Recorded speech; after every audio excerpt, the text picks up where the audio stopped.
That's bullshit.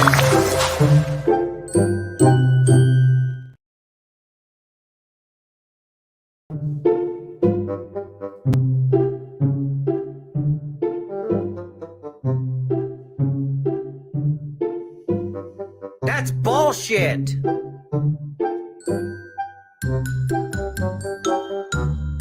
That's bullshit. That's bullshit.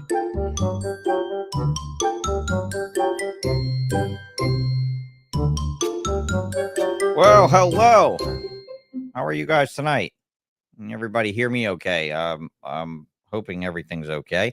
I had to reconfigure a bunch of stuff in my StreamYard, and I wanted to go into the actual chat.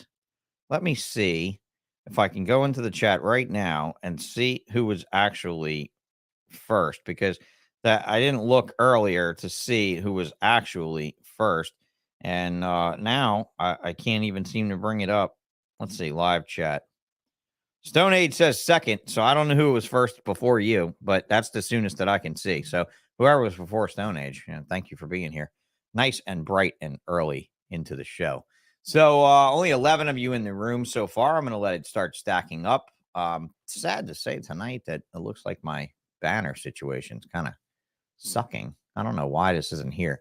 I must have accidentally deleted my USARC overlay. Sorry, USARC. I have to get you next time.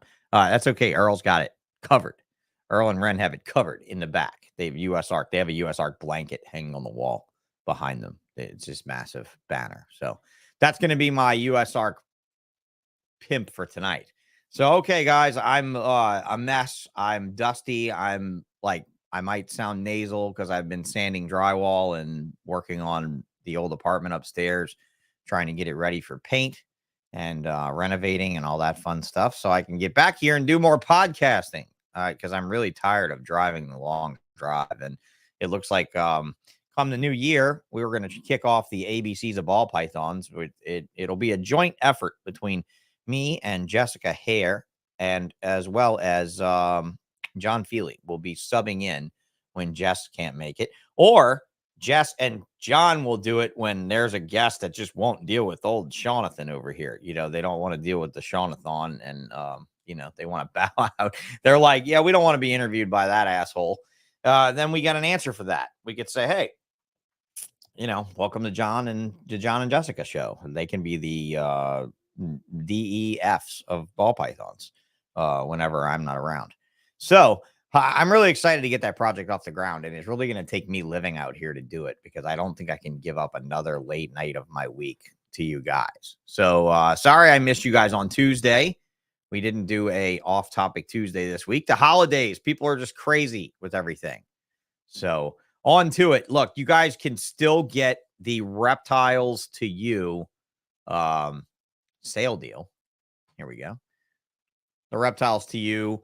Go to their website, log in, set up an account. When you need your shipping bills done, this is only good until the end of the year. Type in BALL0922 at checkout for another 20% off of the already low prices on Reptiles to You. I'm probably going to ship next week if weather comes back up again, but I would not have shipped this week at all. Of course, Debbie's recommending here. We strongly recommend no shipping of live animals until Tuesday, 1/10. And there's a good chance that we might be just waiting for them from the cold anyway. You know, it doesn't much matter. I don't usually have that many holiday delays, so I don't trip out so much on holidays the weeks after so much as the weeks before. MORPHmarket.com. We love them. We're always doing business there. Got an answer. I got an email. I got an answer right here. I got a message, maybe opportunity to sell a snake awaiting me there on my page. But go check out the 40 categories of animals and all the great vendors in the stores, as well as all the other fun shit along the top. The events list, the Morphpedia, all that kind of stuff. Morph Market has been such a great resource for us all. C-SERPENTS, rack systems, incubators, accessories. You know, I mean, I love Chris, and, you know, we never really go through his website, but check it out. He's got good prices. He's got great products. And his turnaround's pretty solid. It says a 4 to 6 week lead time, but he might even get it to you faster than that. Exotics by Nature, that's me, Sean Bradley. That's my own company there.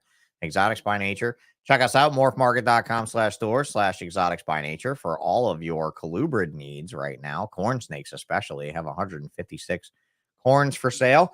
And also about to put up a bunch of adult corn snakes. So if you're looking for some big adult projects like palmetto turnkey project, full project, palmettos and blood red scaleless stuff and anery scaleless stuff, I'm going to be getting rid of all the corn snakes. Getting a few ball pythons again, and then getting into some geckos for a while. Just need a change of pace. usarc.org. Sorry, I don't have their logo up here at the top. I need to go and move that overlay from one thing to another. But thanks a lot, USARC, for fighting for us and fighting for our rights, and also for USARC Florida. I don't shout out for USARC Florida nearly enough whenever we talk on here. So. All right, Bravo Zulu, thanks a lot. Good job sharing this episode. Hey, did you like their art that they sent me this time? They didn't send me actual photos. They sent me just drawings and stuff. And it did come out really, really nice. So hit up Earl and Ren and ask them where they got that done. Ectothermic Dungeon. Thanks a lot, Jim. Appreciate you supporting the show.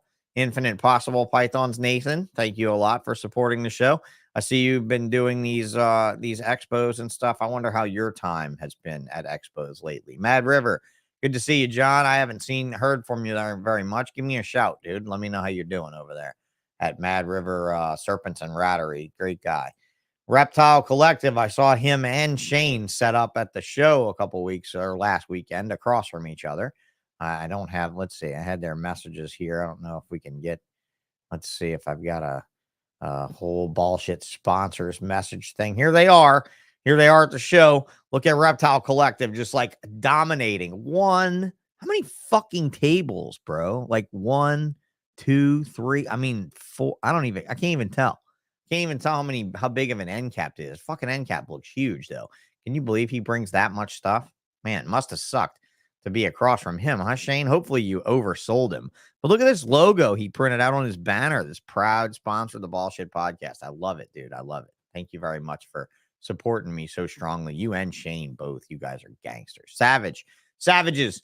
Love you very much. Becca and Ricky, I imagine you're working on the new tattoo shop. So I hadn't really seen or heard too much out of you the last few days. Shane, there's Small Town. There he is, showing up some stuff. That's a cool looking snake. I'm very, very much. Very neat. GHI, yellow belly, red stripe, fire clouds. That's very cool how it pixelated out the pattern and stuff. That's dope. I wouldn't have expected red stripe and GHI to work so well together, busting that clown apart. But that's very, very fucking cool. Thanks a lot for sharing that stuff too, dude. You want to catch my eye with a ball python? Share it on one of your fucking pages, please. Get it in my face. Unlike Strange, who just likes to share my shares. So thank you a lot, Josh, for sharing my shares. And here's the guy that's always wearing his fucking orange shirt and his lovely woman that I have come to know as family and close friends. How are you guys tonight? Good. How about you? Doing good. You don't look happy, bro. Are you upset? No. You're wearing this, I don't know. This mean It's stuff. just because I'm sitting here next to him and I can backhand him. That's it. Because he doesn't want to share the stage with you, Ren. So Yeah. when did I meet you guys? Oh man, it's been Before I go through these 21 fuckers that are here. It's been years, man. I know it's been years, but it's been like what, 2015, 2013, 2014, I don't even remember. Let's say I was in the hospital in 2016, right?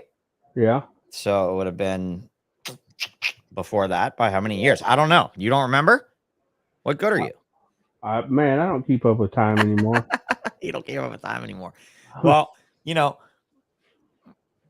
doing your own thing now, though. Like you got when I bowed out of this whole deal, you weren't doing your own thing. Let's go see what these 22 people had to say.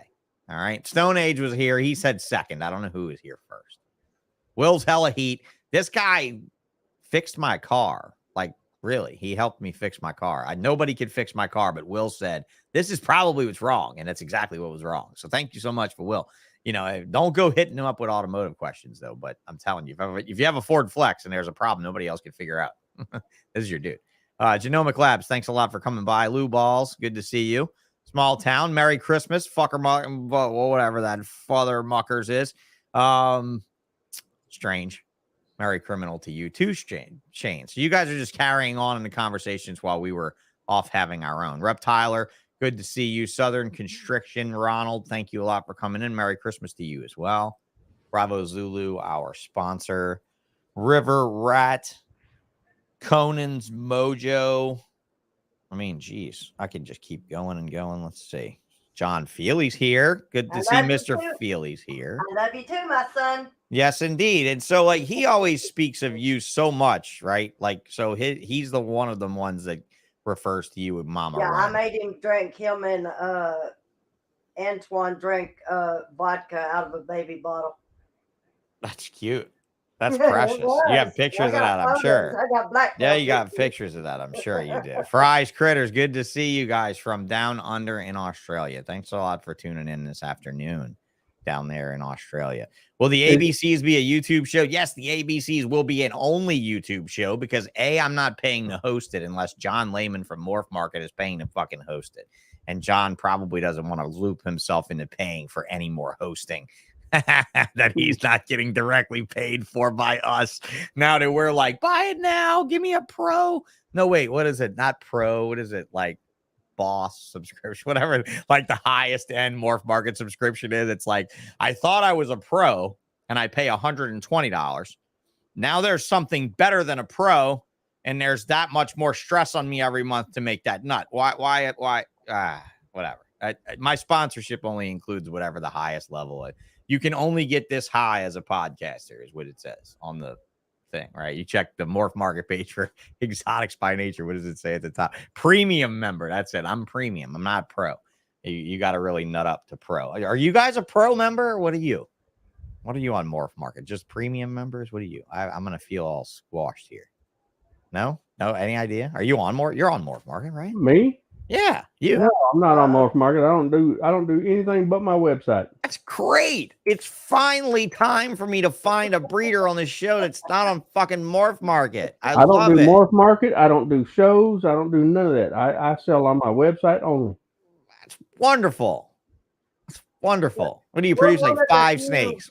We're one of the few that let you come to the house in the snake room. Because when we started, wow.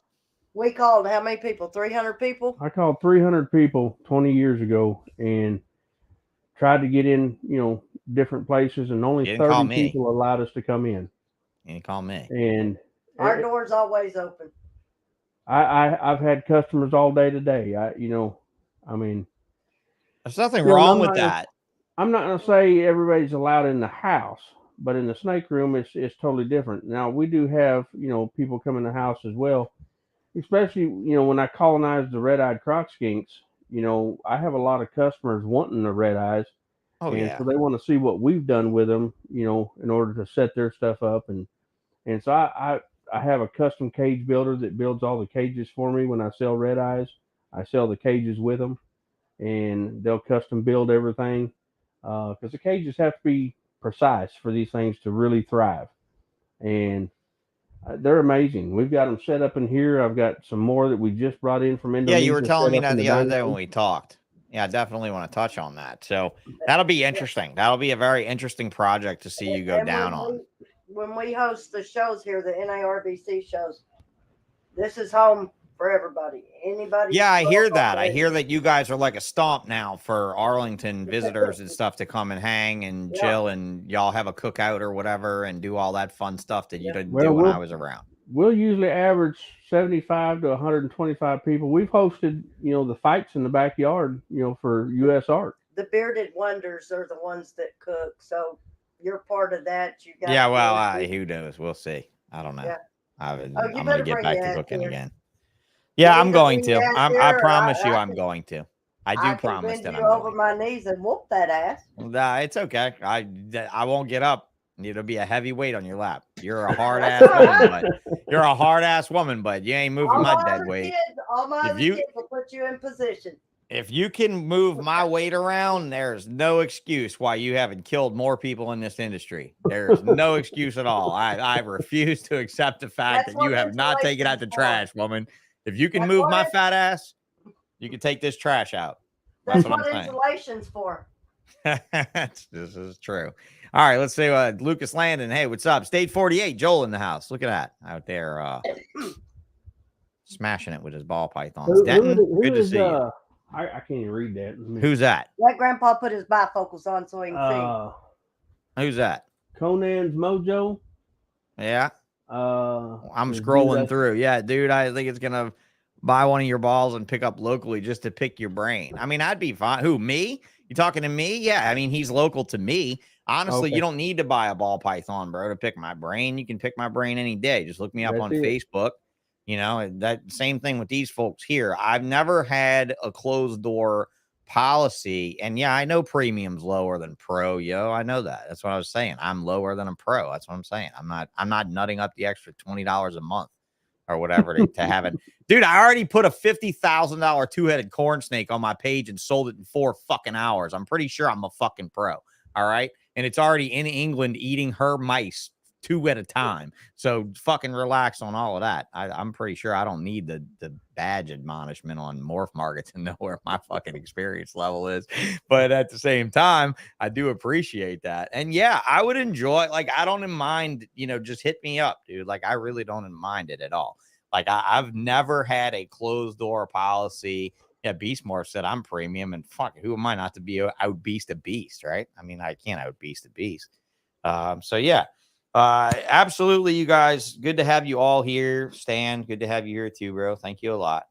I've known these folks a really long time, and when I'm gonna go out, like, throw my fond early story out that I've already told before on the show, but I'm gonna say it again because you guys are here. Is that I've gone through various moments, and everybody knows the ups and the downs of my life. They've seen a lot of it. I've been public about most of it most of the time. And many years ago, I was in the hospital recovering from or about to go into a surgery that was extremely difficult. And I was in a really bad frame of mind one night. Like, I was horribly in a bad frame of mind. And I was talking to you guys, and I had talked to other people. Obviously, there was other people reaching out, but you guys in particular. And I was just having a dark night. It was just a bad time. And the next morning, I had gotten, this is what I told everybody on the show before, I had gotten used to seeing everybody's shoes walk by underneath the curtain. And I could tell you when my nurse was coming. I could tell you when my surgeon was coming, because I didn't like my surgeon. So I knew what kind of shoes she wore. So I was in a good position to have my bare ass facing the door if she was coming. You know, I'd flip over and put the Irish hairy ass at the door and, you know, just be sure that she didn't have a great sight when she walked in the room, if ever I could help it. You know, because I really thought she was a pain. She's terrible bedside manner. Great surgeon. Should never be allowed to talk to a fucking patient. Should be like, you know, see that woman in that room over there? Yeah, she's real good with her hands, but she can't make eye contact with eyes. She can only look at wounds. She can only open up incisions and stare into the bloody mess. She can't look at you in the face. Like, she can't, you know, I hate that. Right. So I was having a bad time, and mostly because of her. Right. And I hear this country voice ask what room Sean Bradley's in. And I'm like, what the fuck is that? Like, I don't recognize that voice like that. And I hear clunk and clunk and clunk. And here comes this Texan bawling down the hallway in his fucking boots or whatever, making his sounds. And it's them. They were on the phone with me a driving's distance previous. Like, they got in the car and they left. It's 9.5 hours. And they drove 9.5 hours directly to my fucking room. Yep. And I can't, there's no words. There's no fucking words. You needed somebody there to know somebody cared. And we did. And after all those years and after all that time in the hospital, I did run out of people after a while. Like, you do run out of people. People go back to their life. It's not their fault. It's not a problem. It's like, I realize that now. But when you're in the middle of it, like when you're suffering it, I don't think you think of that. Like, I don't think that's where your mind goes to that at all. And you guys really did me a solid that night. So I don't know.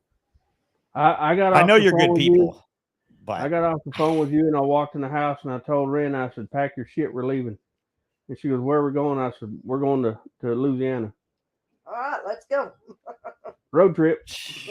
Dude, I cannot get over that. I still can't get over that. You were in a really dark place, and you Well, had yeah, of so course. much go My ex on in had your my ex life. had possession of my daughter, and she was literally a mile from me. And I saw you guys longer than I saw Bo. The entire time I was in the hospital for 2.5 months on my back, and I only saw my daughter for Father's Day that day.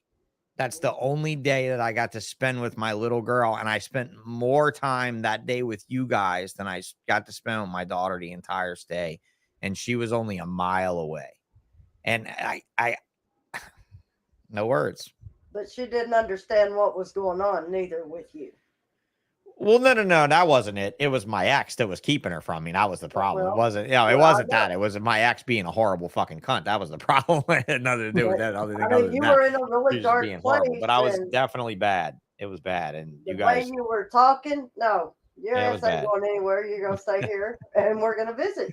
Oh well, I you know, remember I mean, the first that's it. words out of your mouth were, "Are you here because of what I said last night?" And I said, "You goddamn right."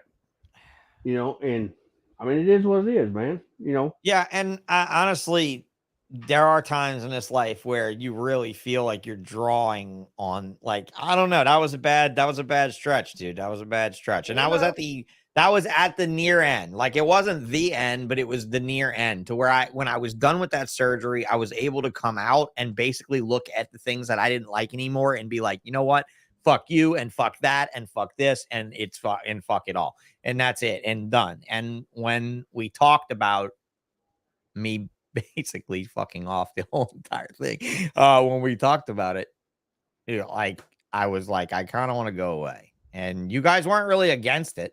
Like, you didn't really try to talk me out of it, you know, that I remember. Like, you We supported were me. there to listen to you. Yeah, Then.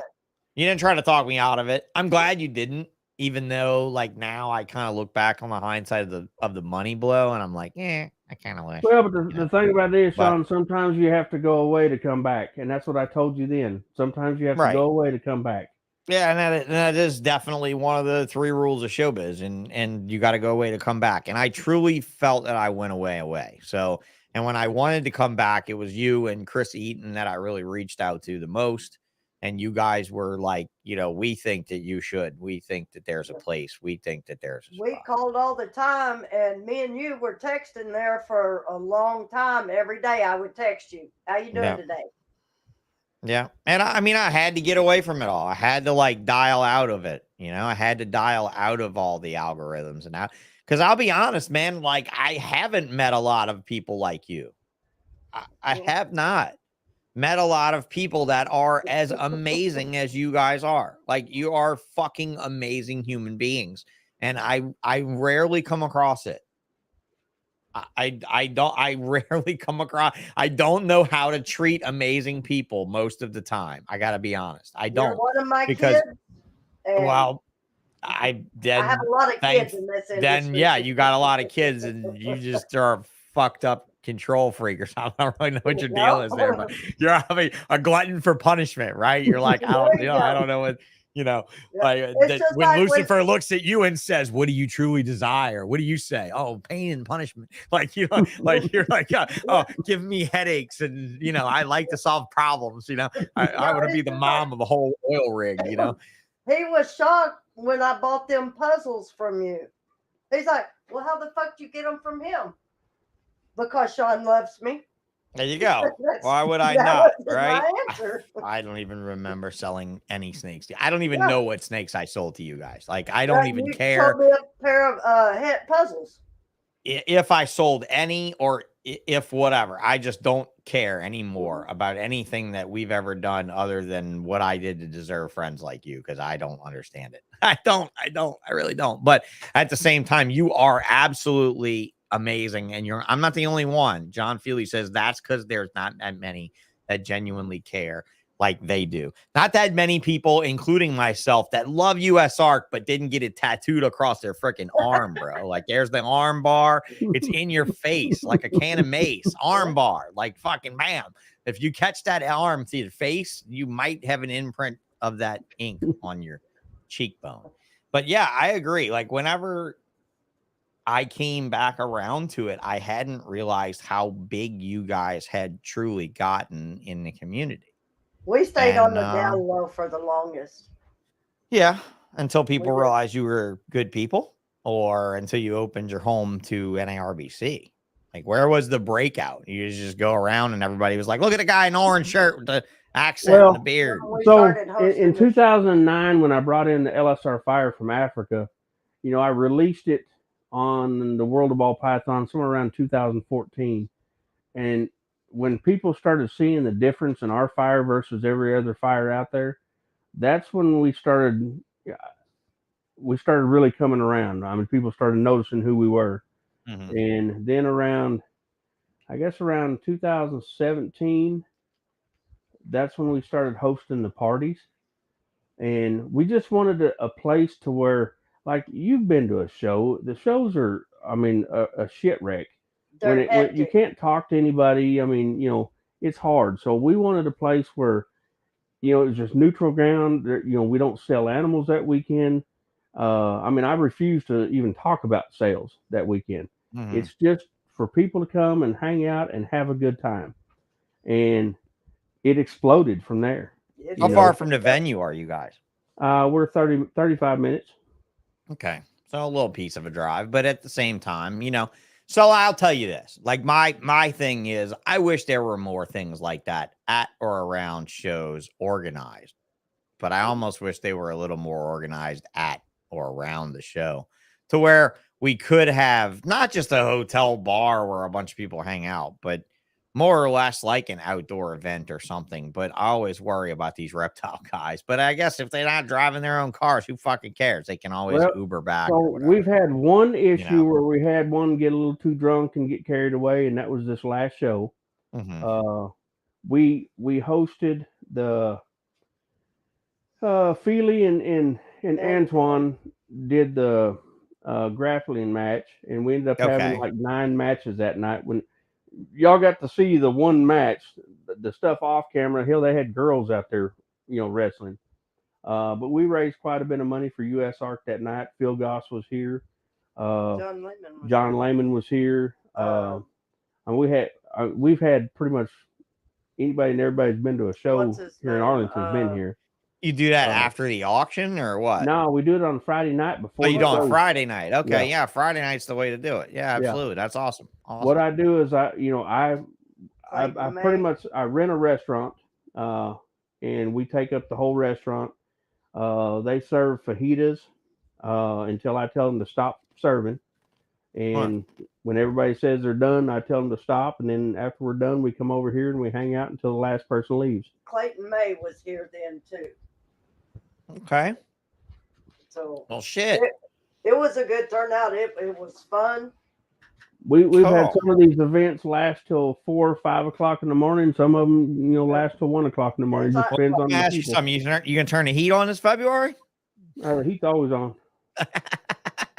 I've been standing next to you in that orange shirt, maybe, but I don't know about otherwise. It sounds cold as fuck right there right now, and it's probably going to be cold as fuck in February, dude, because it's cold normally in in February. It's not that bad. No, it is. Bullshit. That's when y'all always have them ice storms. Stop showing rodeos here, and that's when it's cold. Yeah, that's when y'all have them ice storms and shit. Yeah. Look, that when those few times that I've talked about strip club outings on this show have been like the time Marshall and I discussed a strip club outing with Lindy Johnson and his friend that time. Oh, dude, that's a bad deal there. Anytime you go in with Lindy, you're getting stuck with the bill. You cannot go with no. I didn't get stuck with a bill. I just got stuck waiting for Lindy to show up when the lights came on at 3 a.m. That's what I mean. Like he showed up with a girl, like he had been there the whole time. I'm like, bro, you have not been here the whole time. What manager's bathroom have you had this girl in the entire time we've fucking been here that I haven't found you? I've looked everywhere in here for him and couldn't, because I was ready to go. Lindy's a great guy, but never again. Never a strip club ever again that I'm driving him. I will leave him in. No. Listen, you got to understand, there was no Uber everywhere then. Yeah. This was before I was injured. This is before, I think, well, I don't know. Yeah, this was before I was in a wheelchair. I'm pretty sure. Because I had my Suburban. Yeah, this was before I was in a wheelchair. Yeah. I think I even told the story the other day. I thought I was still in a wheelchair. But no, it was before that. And I'll never do it again, guys. I'll never bring that motherfucker. I'll bring him again, but I'll leave him. And whenever I leave them, I'll be like, dude, just download Uber on your phone or Lyft or like Uber Eats, maybe, because you're Lindy and you could talk your way in. I'm sure you can order a sandwich and get a ride at the same time. You're a silver tongue motherfucker. Like I said, you have a child on every continent in the world. You know, I know when silver tongue motherfucker. Jesse invited us to go out to dinner with him one night, and I said, hold on a second. I said, are you buying or are you going to stick me with the bill like your daddy will? And he That's said, funny. no, man, I got you. And so we go to this restaurant, we eat and everything. And I walked over, I said, hey, what I owe you? He goes, I told you I got you. I said, are you sure? He said, I got you. I walked out as fast as I could. I bet you did. I bet you did. Pete Call would have showed up and left all y'all a bill. Yep. Yeah. And it's like that was another one. When they done the wrestling matches over here, after it was over done, Antoine come in here, he's got his towel hanging over his shoulder. He's like, Mom, I'm gonna take a shower. Well, you know where the bathroom's at? Tear your ass. That's it. You know? Well, And you we know, got- like it's great that people can see this and realize that it is that small. I keep reminding people in this industry how small that is, how small it is, how we tiny it got is. so much of Antoine's stuff here that Yeah, he tells me just hang it up in his room. he gets it in the office. That's funny. Yeah, that's cute. That's cute. Yeah. Well, at least Feely lives there, so you can send Feely's shit home with him, right? So there's that. Man. So when did you found Lone Star? Since this is your commemorative, if you will, bullshit podcast appearance, bring me through your history of LSR. Well, so I worked venomous most of my life, and I guess right at 20 years ago, we were looking at ball pythons and stuff online, and because I mean, venomous, really and truly, I mean, you don't have the colors and patterns and you know, all this crazy stuff, and so we decided we wanted. Well, that's changing now, but yeah, Well, back it then you is, didn't I have mean, any of that. No, yeah, you had maybe it an is, I mean, albino rattlesnake here and there, maybe. well, we got purple albinos, and we've got, you know, pieds and scaleless rattlesnakes now, and you know, we've got a lot more now, and I still have a whole room full of venomous now. Oh, do you? Okay. Yeah, well, we're working on getting rid of the venomous because we're trying to make it more where everybody can handle all the animals. So this room is all lizards, and the other room is going to be all lizards as well. They're going to be monitors, red ackies, peacock monitors, Colodus. There's going to be several animals in there. This room, we've got like sailfins, we've got the frilled dragons, monkey tail skinks, white-eyed croc skinks, red-eyed croc skinks. We're also, there's some coming in, importing in right now, giant red-eyed croc skinks. So they're a big one. How big? They're about that big. No way. Yes, and they're going to be amazing. Me and one other person are getting every single one that are coming in. That's pretty cool. So and then we've got it's a tribal notice as well. yes. So Giant. they're all, you know, so we got the the red Philippine eyes coming in. the red eyes come from Papua New Guinea area. The white eyes are down lower in like the rice fields and stuff like that. Mhm. We're actually traveling over there. There's going to be 4 of us going to Indo this year, and we're going to do soil samples, water samples, air quality samples, light samples, everything, so that we can come back here and better, you know, our stuff. But we want to study the animals in their natural environment, and you know, I mean, everybody says they don't climb. You can't put them together. So We I got see 16 Nova of Guinea them. and Gracilis, right? Yeah. Is Nova Guinea the giants, or that's the white eyes? I don't No, know. white And eyes- I know the red eyes from when I was a kid.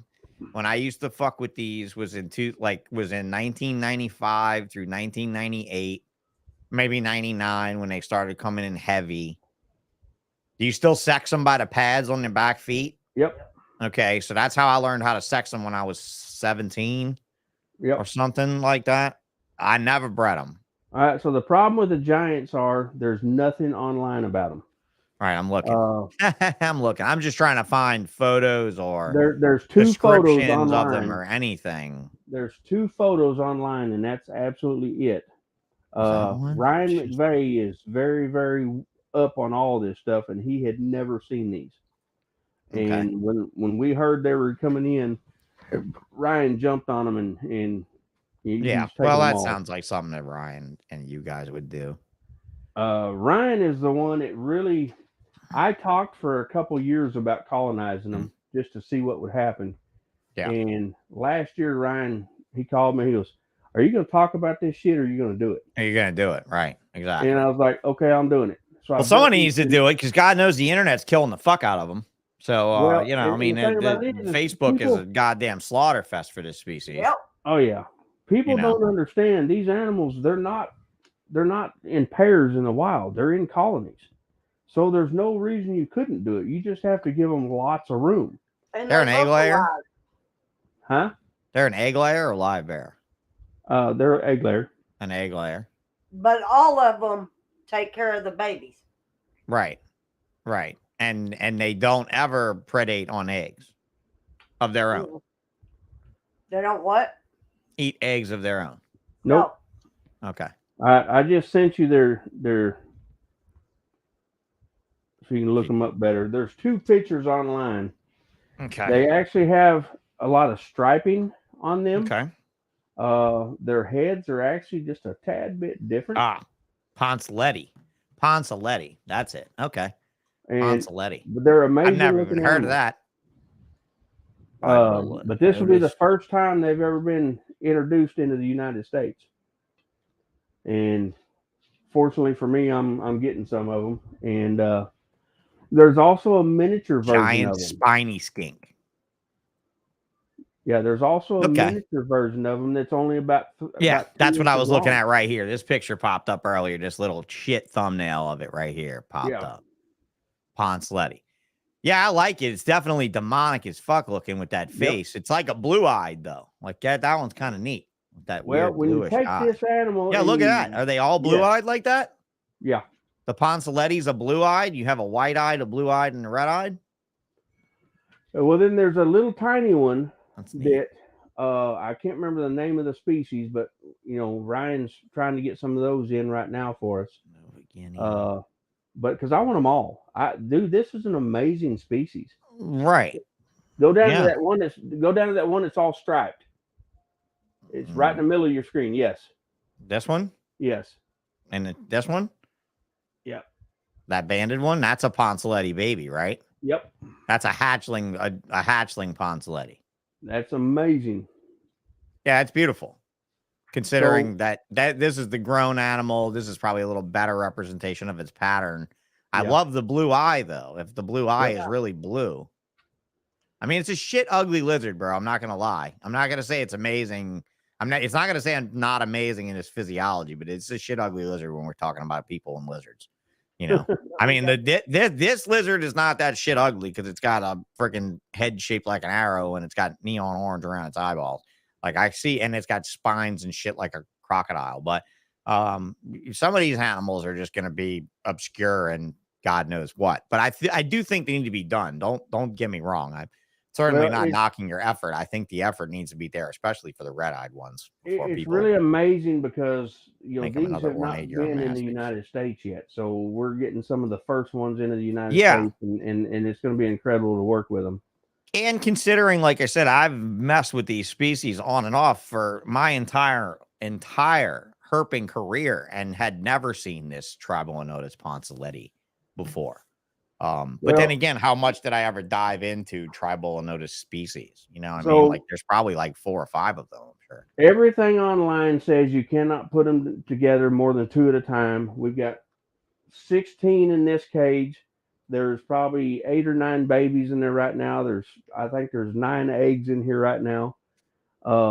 Matter of fact, you can pick up one hide. There's 3 eggs. There was 4 babies in there and 2 females in there the other day under that one hide. So that tells you they're taking care of each other's young. You know, they're doing really well. In the other room, we have 4 pair in there that we just brought in from Indonesia about a month and a half ago. We've got 2 more pair of white eyes in there. On this side of the room, we have white eyes. But we did these 6 foot by by 30 by 30 enclosures. We have trees for them to climb. The internet So says they they get- don't climb trees. You see them up in the top of these trees all day long. They never come out during the day. This room right now, it's all turned off, but this room has a surround sound in it. It plays water rushing down the streams. It's got crickets, birds chirping, everything. These guys interesting. are out all day long. Yeah, You know, well, anytime you come in here, you'll see them out and about. The cell fins are hand tamed since we put them in these bigger cages. They're not spastic and freaking out anymore. They're really calm, and you can hand feed them and pick them up. oops. Sorry, guys. Didn't mean to do that. There we And go. then we've got a Philippine cell-fin dragon coming and Mhm. another Australian frill dragon coming, Right. a female. Okay. So this gives me a great opportunity. Okay, guys, while you're messing around with your microphones, this gives me a great opportunity to introduce you guys to the Reptile database online, the www.reptile-database.org. It used to be the EMBL Reptile database, which was mostly European. This one looks like it is from Czech, maybe. .cz is usually a Czechoslovakian extension.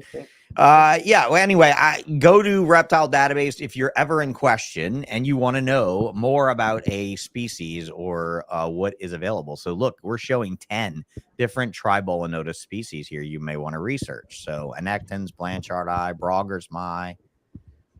Ooh, that's a rough one. Yeah, I got one in my hand, Sean. Schausluensis. Yeah, there's a red eye in your hand. Oop, I'm sorry. I removed you from the stream. There you go. There's a little red eye in his hand there. And I mean, really, dude, honestly, I think that's a fabulous lizard. I really do think that they're great, and especially when they're brought in. And what's a diet? What's a diet on them? So they eat a lot of roaches, crickets, mealworms. Mm-hmm. That's usually about it. They love their crickets. So we go through about 1,000 crickets a week here in this room. That's not too bad. I'm sure there's some bearded dragon people out there like 1,000 crickets a week. I go through 1,000 crickets a day. Yeah, well, that's not too bad though. What else do you guys give them? I'm sorry, what? What else do you guys give them? Mealworms, roaches. We have a pretty nice colony of roaches. Hang on, get your mic ready first. About 100,000 roaches. Okay, what species of roach are you doing? Dubious. Dubious. All right, good deal. Well, Beast Morph says, hope everybody's in here is prepared, have a generator, backup battery, or something. Right now, I'm just worried about heaters that work. At this point, We have a generator. Yeah, I got a generator here too, but I'm more worried about my heaters actually producing warmth. Heat pumps and shit are a problem with that too, but you know, I'm not used to that right here, right? I mean, it's Louisiana. Not usually get this cold. What's up? Howdy from Moscow. How cold is it in Moscow there, Pete? Yeah. Yeah. What's up, Pete? Oh, Moscow's got to be pretty cold. Oh, this fucking peckerhead's been around for a while, hasn't he? Yeah, he's everywhere. I love him, though. He's always in my face, always giving me comments, always keeping me on my toes. But yeah, bro, get over to the Reptile database when you're running to research some more about this and see, because like Send me the link to that. I will. It's pretty straightforward, reptile-database.org, and you can just look up, like, let's go to the homepage. You can just search for, let's just search Tribolinotus, and it pops right up, right? And you just search the genus, or if you go to the advanced search, so you can put in the taxa. You can just put in genus, species, subspecies, who described it, what year. You can look up everything. So this is your like the place, right? This is the thing to go for taxonomy if you really want to learn about what's there. Catalog of life. Like some of it gets a little crazy. Like you go in here and you can just click them, right? You can click Animalia and you can keep dropping these bars and keep going more. And you follow me? Like you can look at everything here. So it's fabulous to learn. And it's been a database they've been building since the early 90s when I found it. It used to be called EMBL. It was I believe a university in Europe that was compiling it. But yeah, anyway, this is where you'd go to find all of your thing. But see, look, while 2020 has gained 36 in Moscow. Really? 36 That's like a degrees. heat wave. Yeah, that's a heat wave compared to us right now. Yeah. You know what it is? It's all the factories they got working making ammunition and shit right now. That's what they got going. It's all a heat generated from the industrial revolution of trying to take the Ukraine back. Those Ukrainians sure are putting up a stink though about it, aren't they? Yeah, they're not letting you guys just walk all over them, are they? No, giving you guys a run for your money. It's 22 degrees Fahrenheit here right now. Yeah. And wow, that's crazy. Down around 6 in the morning. Wow. Mm-hmm. But yeah, look on this. May 2021, count of species, 11,570 species, 2,192 subspecies. If you can't figure out taxonomy with this website, then you got problems. But yeah, I'll send you that link, bro. I really like using that site. In the meantime, Instagram.com/Lone Star Reptiles. And if you like what you're hearing on this right now, when I don't tell you it's -4 on Kenneth Evans' porch right now. Whoa. That's a little bit too cold for me, bro. That's a little bit too cold for my titties to be twisting, son. I'm sorry. I'm just not down with that. I'm a Louisiana boy born and raised. I can't live outside of this motherfucker. And if I do, you better have lots of clothes. Look, I came layered. I had 3 layers of shirts on when I started this podcast. I'm down to my red TJW shirt because it was the closest thing to Christmas that I had, other than the solid green. One of my shirts. I want one of your shirts. It could be neon orange. I'll look like the man. It's fine. I'll get me like a goatee, like a fake goatee to put on when I do my shows. And I won't even throw my voice like I'm from Texas, because then somebody will want to kill me when I'm there. All right, we were in St. Louis and Celtic Balls. They showed up and they bought a cowboy hat on the way to the show. So he shows up with my shirt on, shorts. I think I saw a picture of him. Orange shoes, yeah. Orange shoes. This is your shirt that'll keep you warm. Oh, look at that. I'll wear anything. I don't care if it's pink and it has fucking Tinkerbell on it. If it keeps me warm and I'm cold, I'm wearing that shit. As long as you don't put it on me and light it on fire, I'm fine.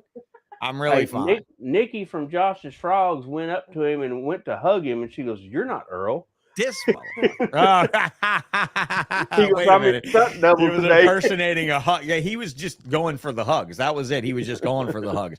Conan's Mojo says 28 here in New Orleans and my bamboo's gonna die again. Fuck you, dude. What kind of bamboo? Because I have 5 acres of bamboo here. I am a bamboo hobbyist, by the way. You can pick my brains on more than just ball pythons. Yeah, well, I need some of that bamboo up here. Dude, this shit right here will not be cold hardy enough for you, Ren. I don't think. I mean, Moso might be, like, you might make it, but after this, I told my mom this morning when I saw that 30-degree wind whipping it around, I was like, yeah, I'm losing some bamboo this year for sure.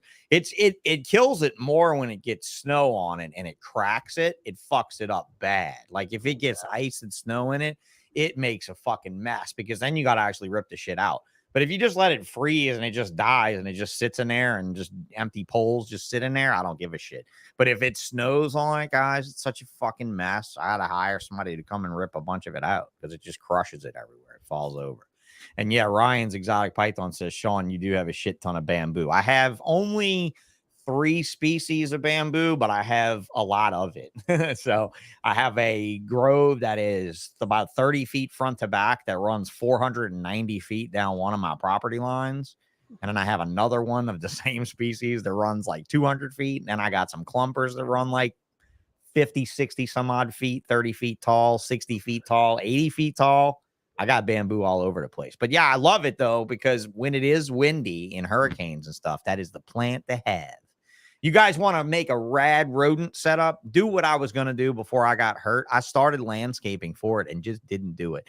I was going to build a canopy out of bamboo, basically put hedgerow of clumpers down one side, hedgerow of clumpers down the other side, and put the mouse building right in between.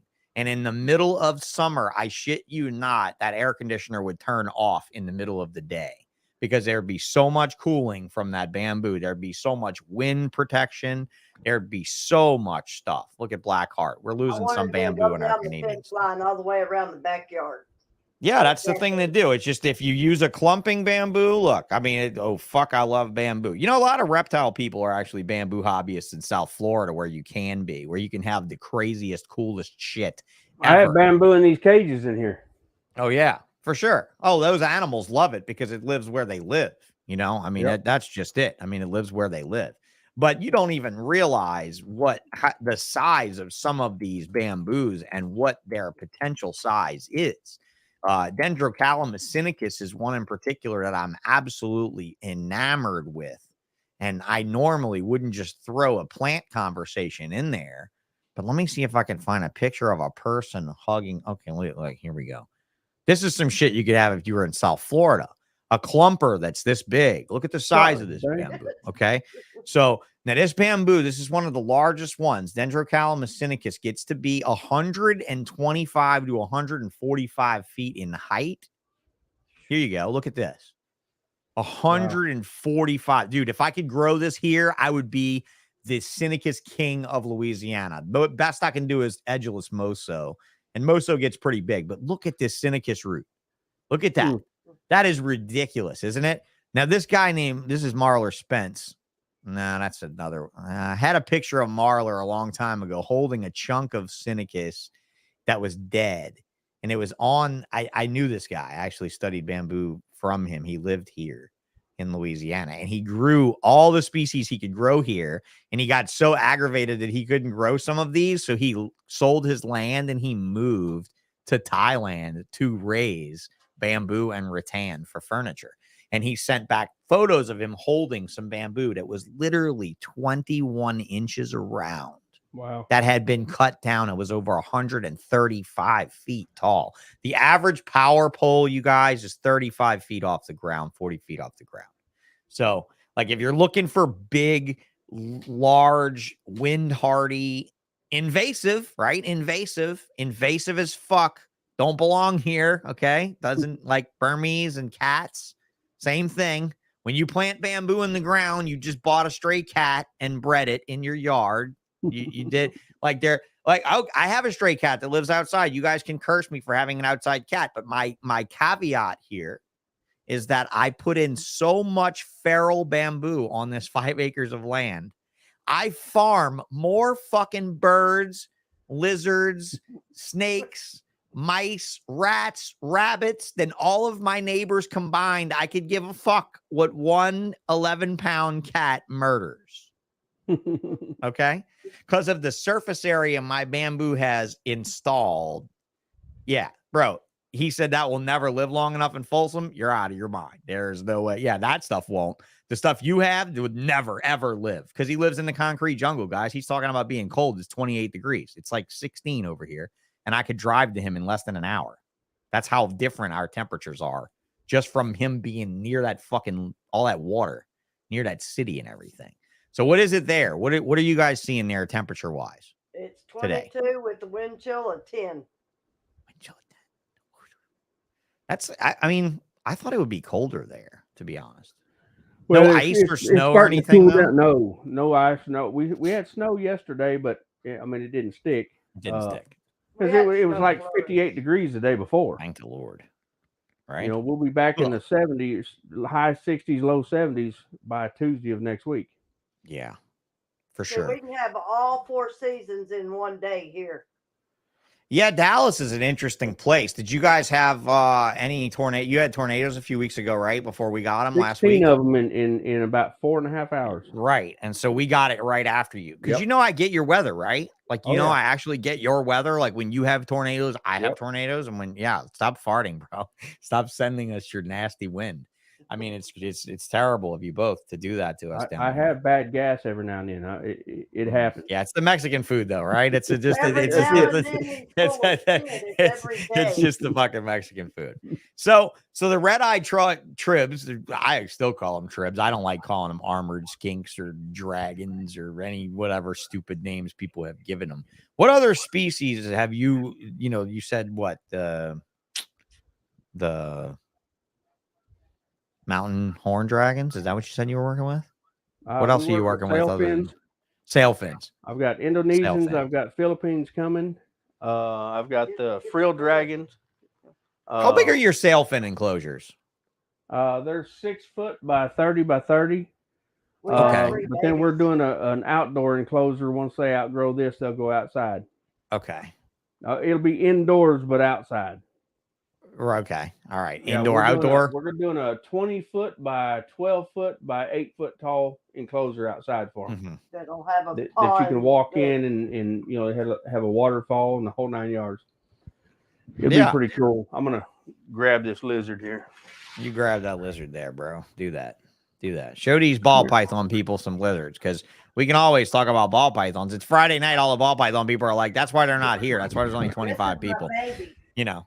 So you guys, like, you hit the like, hit the subscribe for this. Give me a second. Turn it. Turn it. Let me see the back of it. Is that an Australian? Australian, yeah. Okay. So, like, you know, to look at these now, it's been so long since I've seen really nice ones, right? Furrowed lizards were always something that people would be enamored by, but not. Like, it was the one lizard that should have been done more with that never was for some reason. I don't know what it is, right?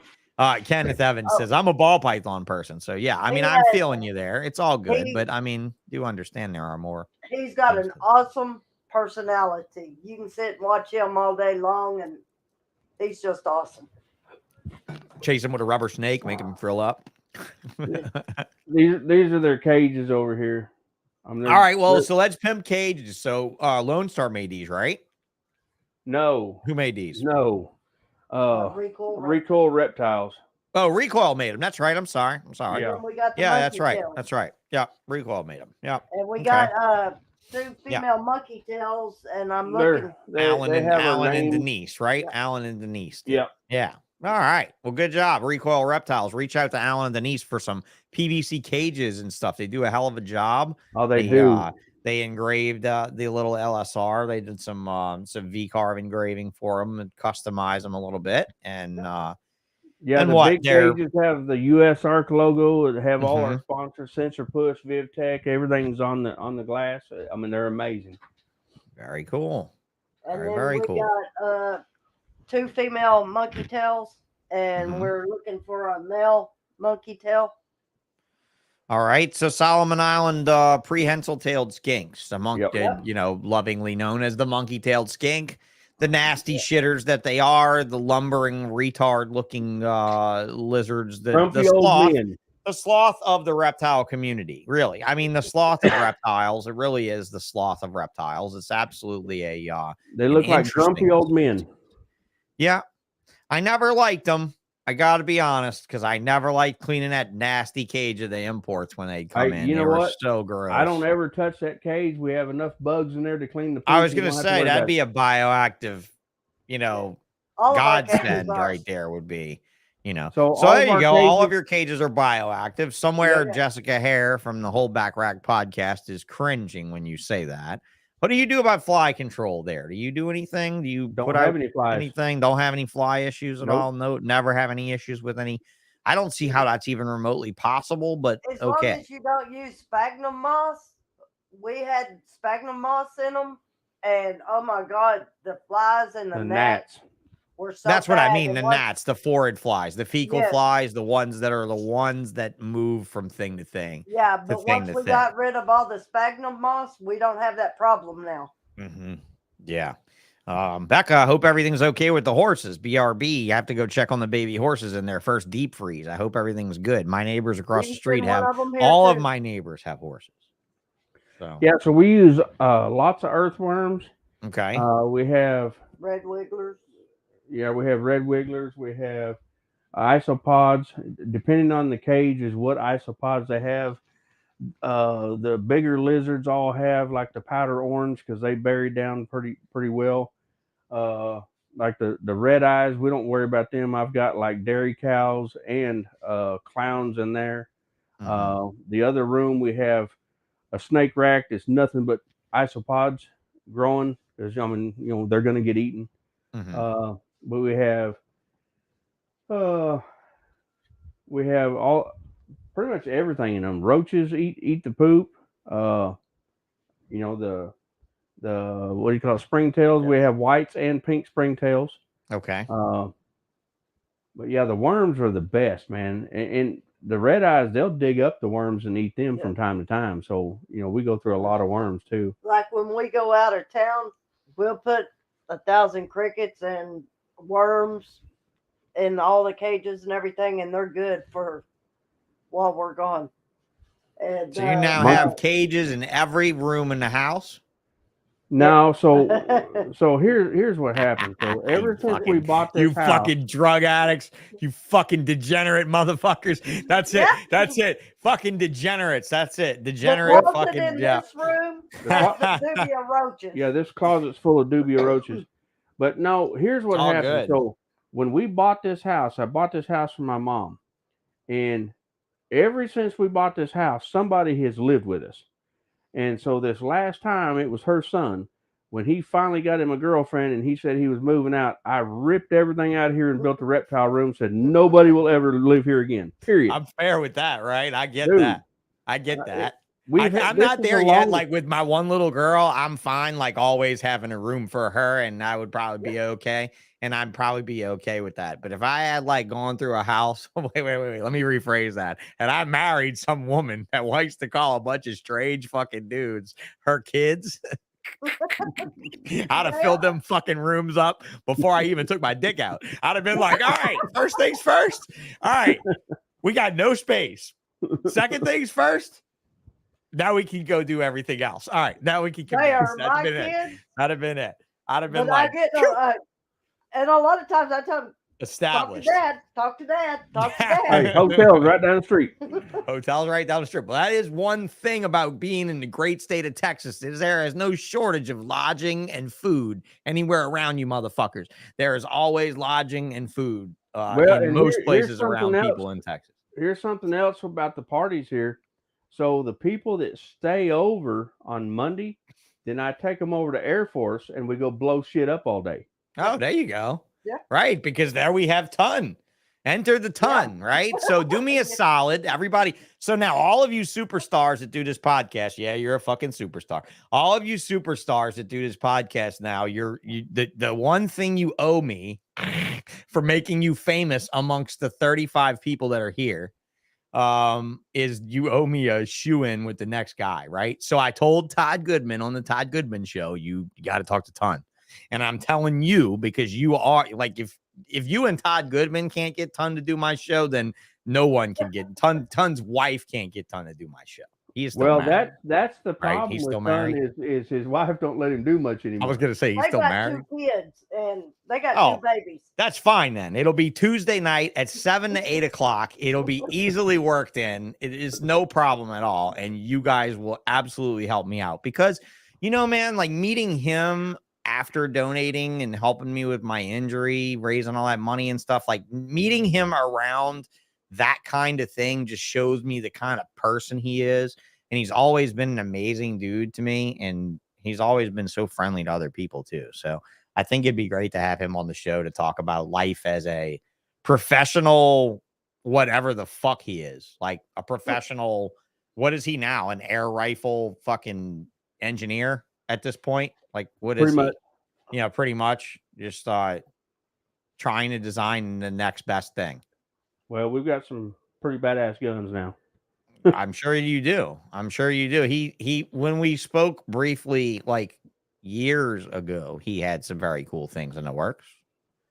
So I would love to have him on the show. I think it'd be great to have.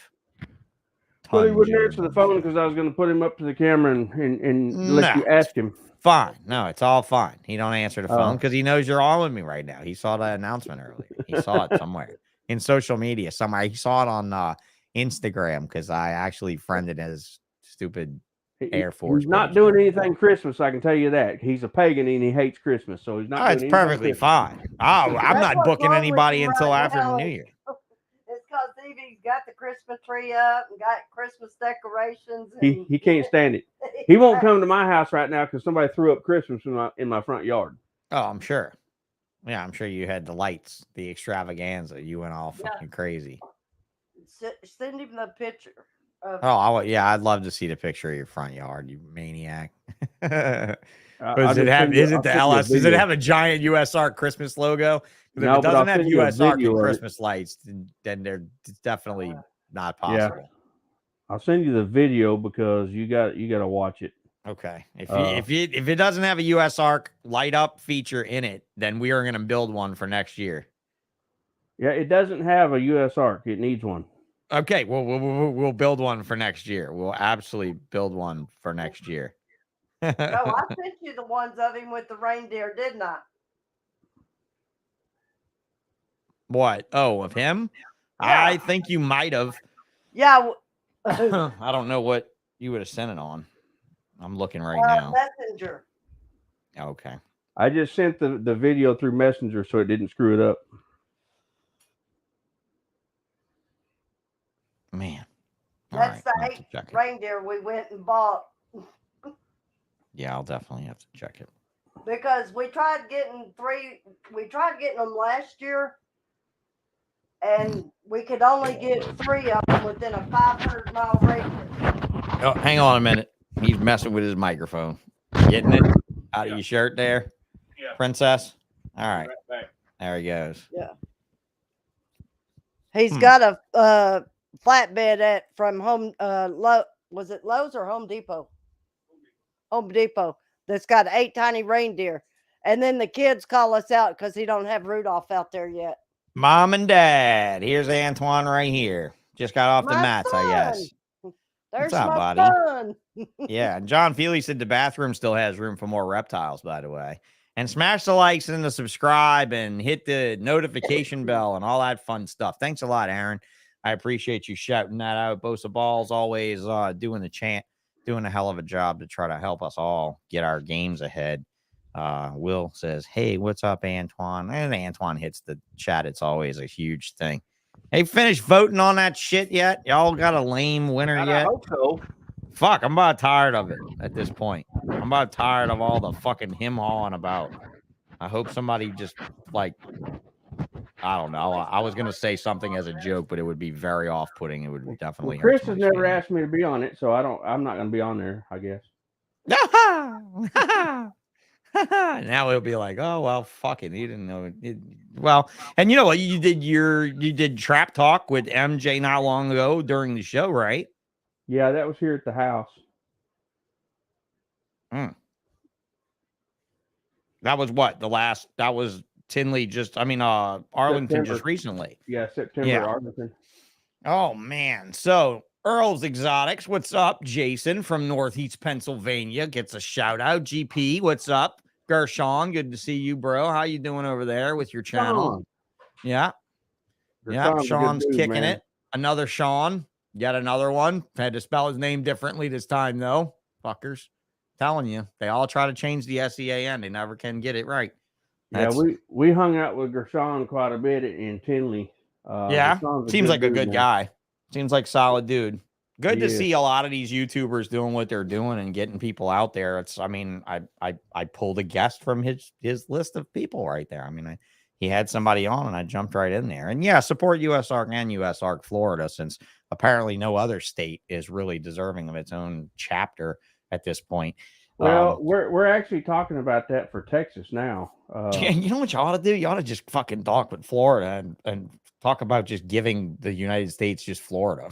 Like everybody moves out of Florida.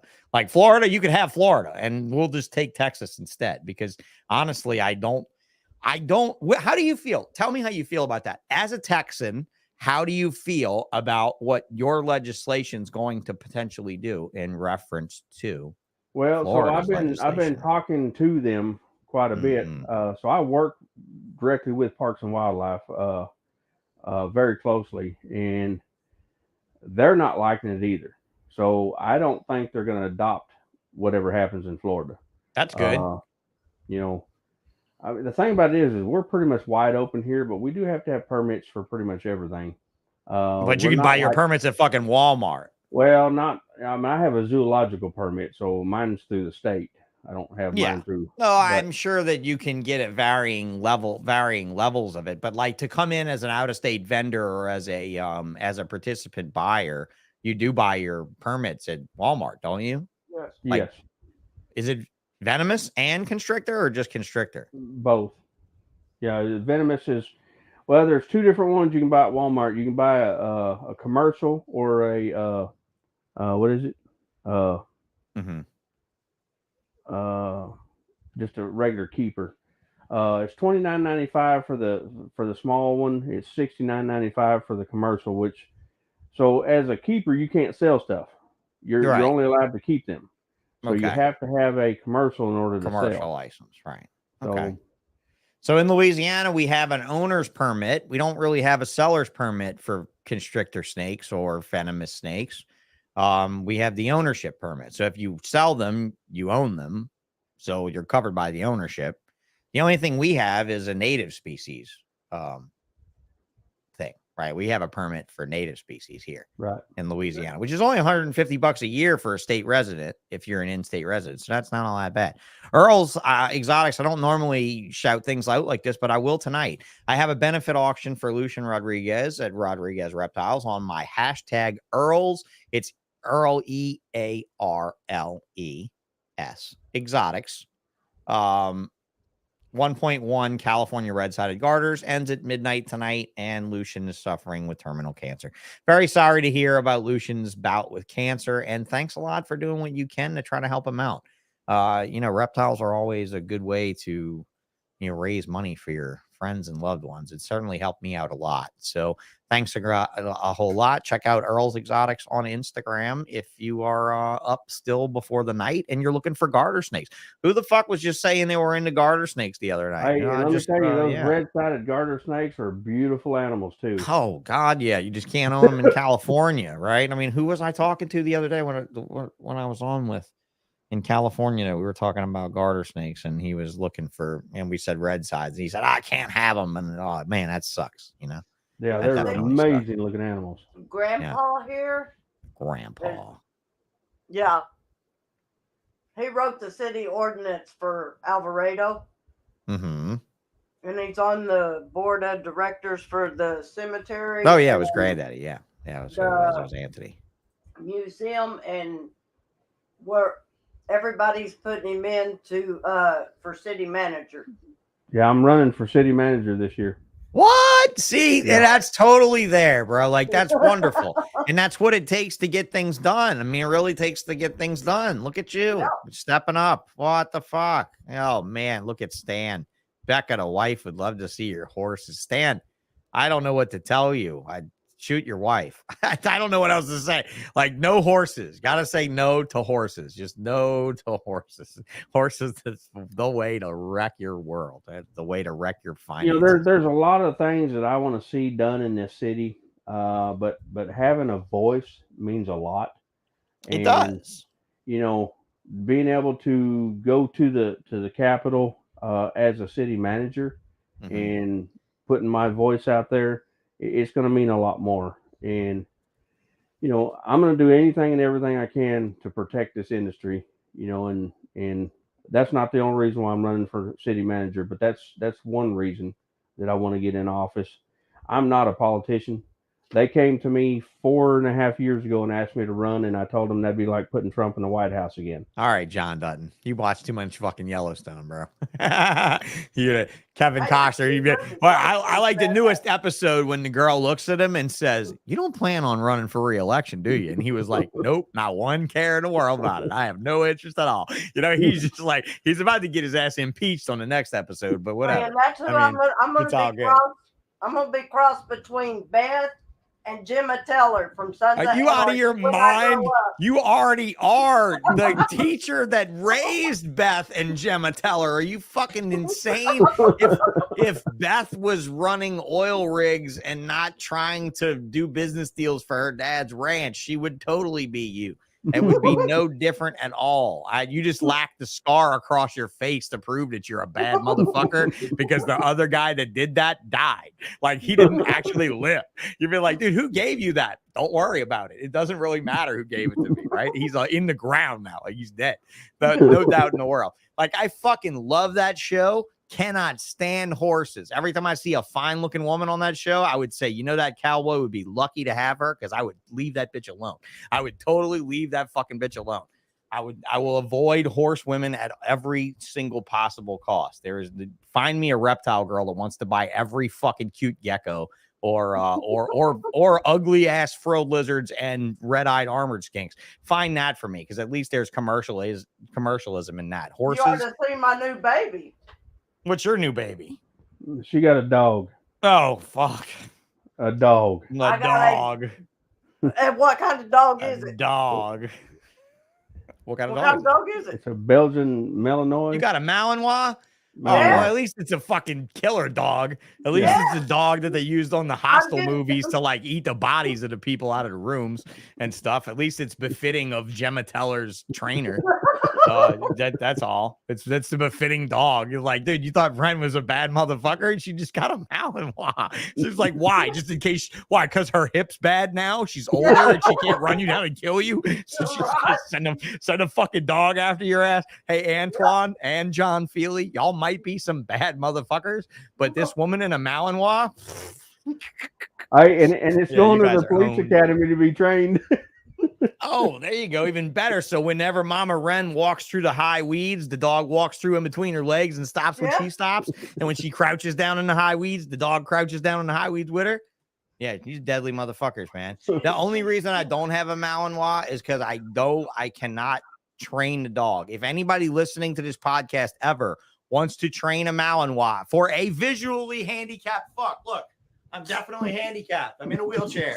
Absolutely handicapped. Yeah. Convincingly so. I want it. And push that wheelchair. Dude, I'm telling you, that's what, if I end up doing a paraplegic podcast that blows up and I'm the Joe Rogan of crippled fucks, then one day, if I'm the Joe Rogan of crippled fucks, I will have a cooler, faster, quieter wheelchair and a sled dog to pull me. And that will be a Malinois, and it will be badass little Malinois, and I will have lost weight. She's 9 weeks old. She's got her fetch down, and I've got her hand command down to where I don't have to say anything. I put my hand like this, and she'll sit. I do not have enough desire for a dog to have the fucking breed. I'm sorry. It just, the dog looks at me and is like, throw the ball. And I'll be, throw the ball, throw the ball, throw the ball, throw the ball. 10 o'clock, throw the ball. 1 o'clock, throw the ball. That's that dog. Hey, hey, Dad, I just got up. When are you going to throw the ball? Right? That's it. Looking at me from the couch across the room like, dude, I've had a 15-minute power nap. Where's the fucking ball? That's a Malinois. So they are super hyper. I will say a Malinois is a lot like horses. Most people that own them shouldn't. Just saying.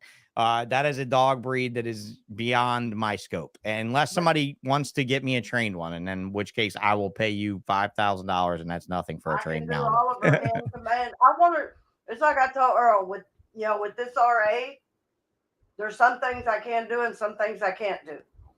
Yeah, like it's like he had to go buy me a 380 because I can't pull the slide back on my 45 anymore. But I did get the Stormtrooper AR, okay? Okay, fair enough. It's all right. You only arm that one once until it runs out of fluid. That's it. It keeps going and going. Depending on I got her 25,000 rounds to go with it, so.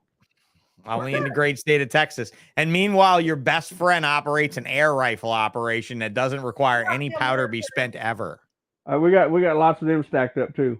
Yeah. That would be it. That would be my thing. I would be hanging out with Ton too much, having too much fun machining weapons. That sounds like a lot of fun. Her name, it's a female, and her name is Waffles. Yeah. She's and indeed, one of the most driven breeds out there. Honestly, I'm Morphmonger. Please tell me a more driven breed than a Malinois. I would love to know. I've never seen a dog work and want to work as continually as that dog breed does. It's absolutely phenomenal and scary at the same time. And whenever I see a regular pet keeper own one, I want to kill them. I want to. The breeder that we got this one from. This is an African one. These actually came out of Africa. The original dogs, and but there was 8 puppies. 5 of them went to the military. I want to get her out, but I don't want to start yapping. Yeah, don't get her out. She's quiet. She's napping right now. Don't mess with her. She's quiet. Yeah, that's it. Throw the ball. We'll lose Ren for the rest of the whatever we got left. But Yeah. she's No, ready. it's It'll be fingers, that. toes, whatever she can get a hold of. Oh yeah. But I can sit there and she'll watch me, and she watches my hand because I'm training her Mhm. on hand commands, and that's what she's watching. Yeah. But And can her be very listening neurotic about like strange things and strange environments, and it'll be interesting to see how you get that dog trained around all of these people around your home. Because like that's not a breed that's very kind to like twice a year a bunch of strange motherfuckers just piling into place. I mean, the valid was like, hey, which one of you guys has got the ball? Because I'm about to fuck one of y'all up. Y'all Hey, shouldn't Sean, be here. Sean, I'm going to answer this question real quick. Oh yeah, what you got? So the The scaleless ball scaleless python question? guy, Oh, okay. You want to jump into that? Reptiler asks, wait, I got to read it for the audio people. Earl, any update on the scaleless ball python follicles? All right, so we have follicles again this year. What happened last year? We had a really hot season where we were 112, 115 for like 60 days straight. And I ended up having about, I think it was 11 or 12 females reabsorb in that time. We lost all humidity in the room, and the scaleless both reabsorbed. Right now, we've got one sitting at 16 millimeters. One is at 21 millimeters. They are breeding. That's going to go. This will be That's the going to season go. to find out. If That'll go. we're going to do the video regardless. I mean, if we get one on eggs, we're going to show it. If they're not, viable, which I don't see any reason why they wouldn't be. What if we're they gonna come show out that. and they don't have a shell? Yeah, that's the biggest joke I've ever heard. But the Yeah, thing it about won't it happen, is, bro. They'll guys, be fine. we want to know the 100% truth just like you do. And I think I'm the only one still trying to put one on eggs. Matter Earl, of fact, the 100% truth is that the animals were fucking sold knowing that they would have nothing but bacterial and skin issues. They were known to be a problem. They were sold for two people to make a mad amount of profit.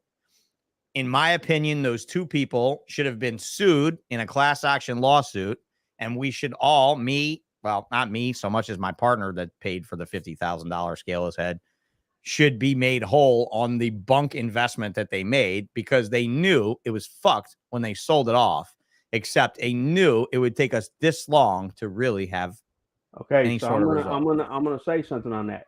Yeah. I've never once had one die. Fair enough. When we I've killed them, front. and my customers have killed them, and that's fine with me. Your Well, care is there, and I understand.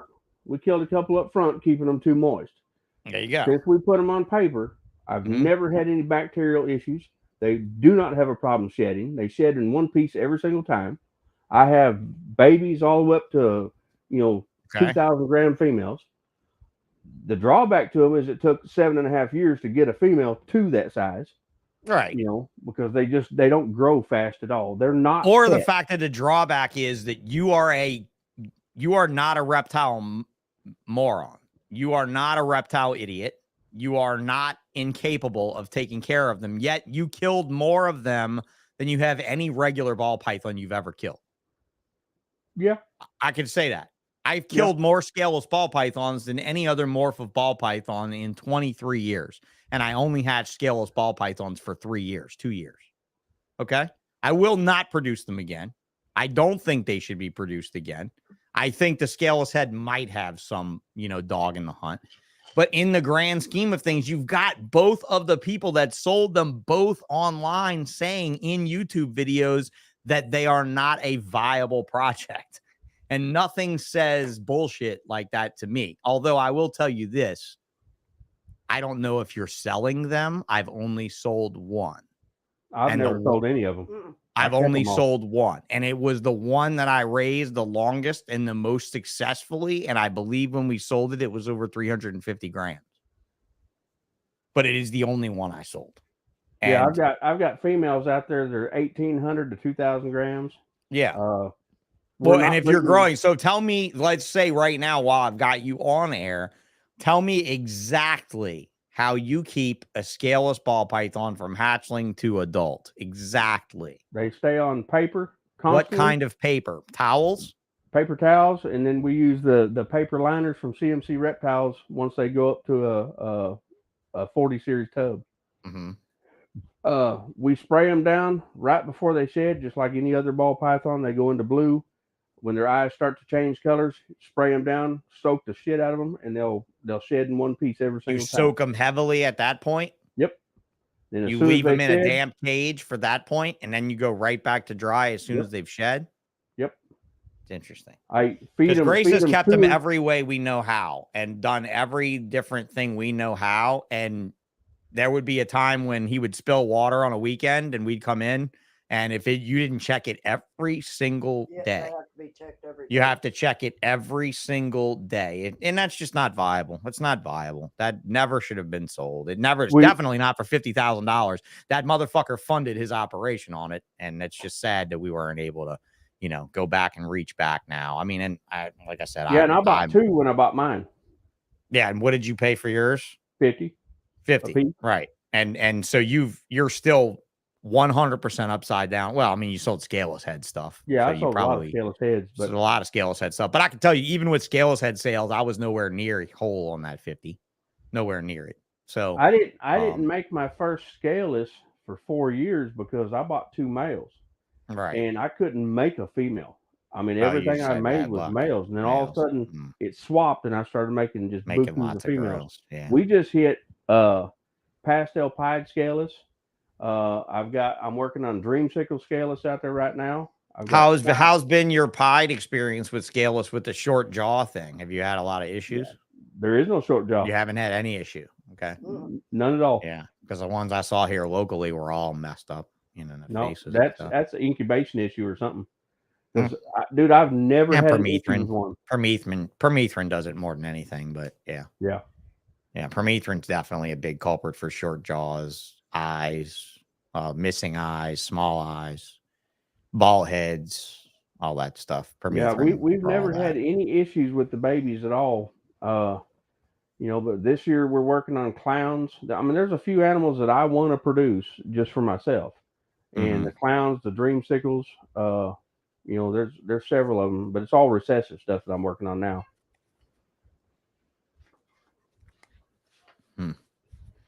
But yeah, you know, the biggest problem with this is the fact that, you know, nobody's seen one on eggs, and I get it. We're gonna I mean, what will it do any good now?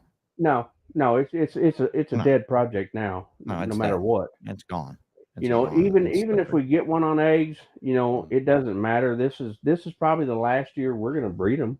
Well, unless unless somebody comes up with a gene that puts the belly scales back on the fucks. If you can put belly scales on them like a corn snake, oh fuck, that'd be amazing. Now listen to this. I produced a scaleless head this year that has 5 rows of scales on the belly.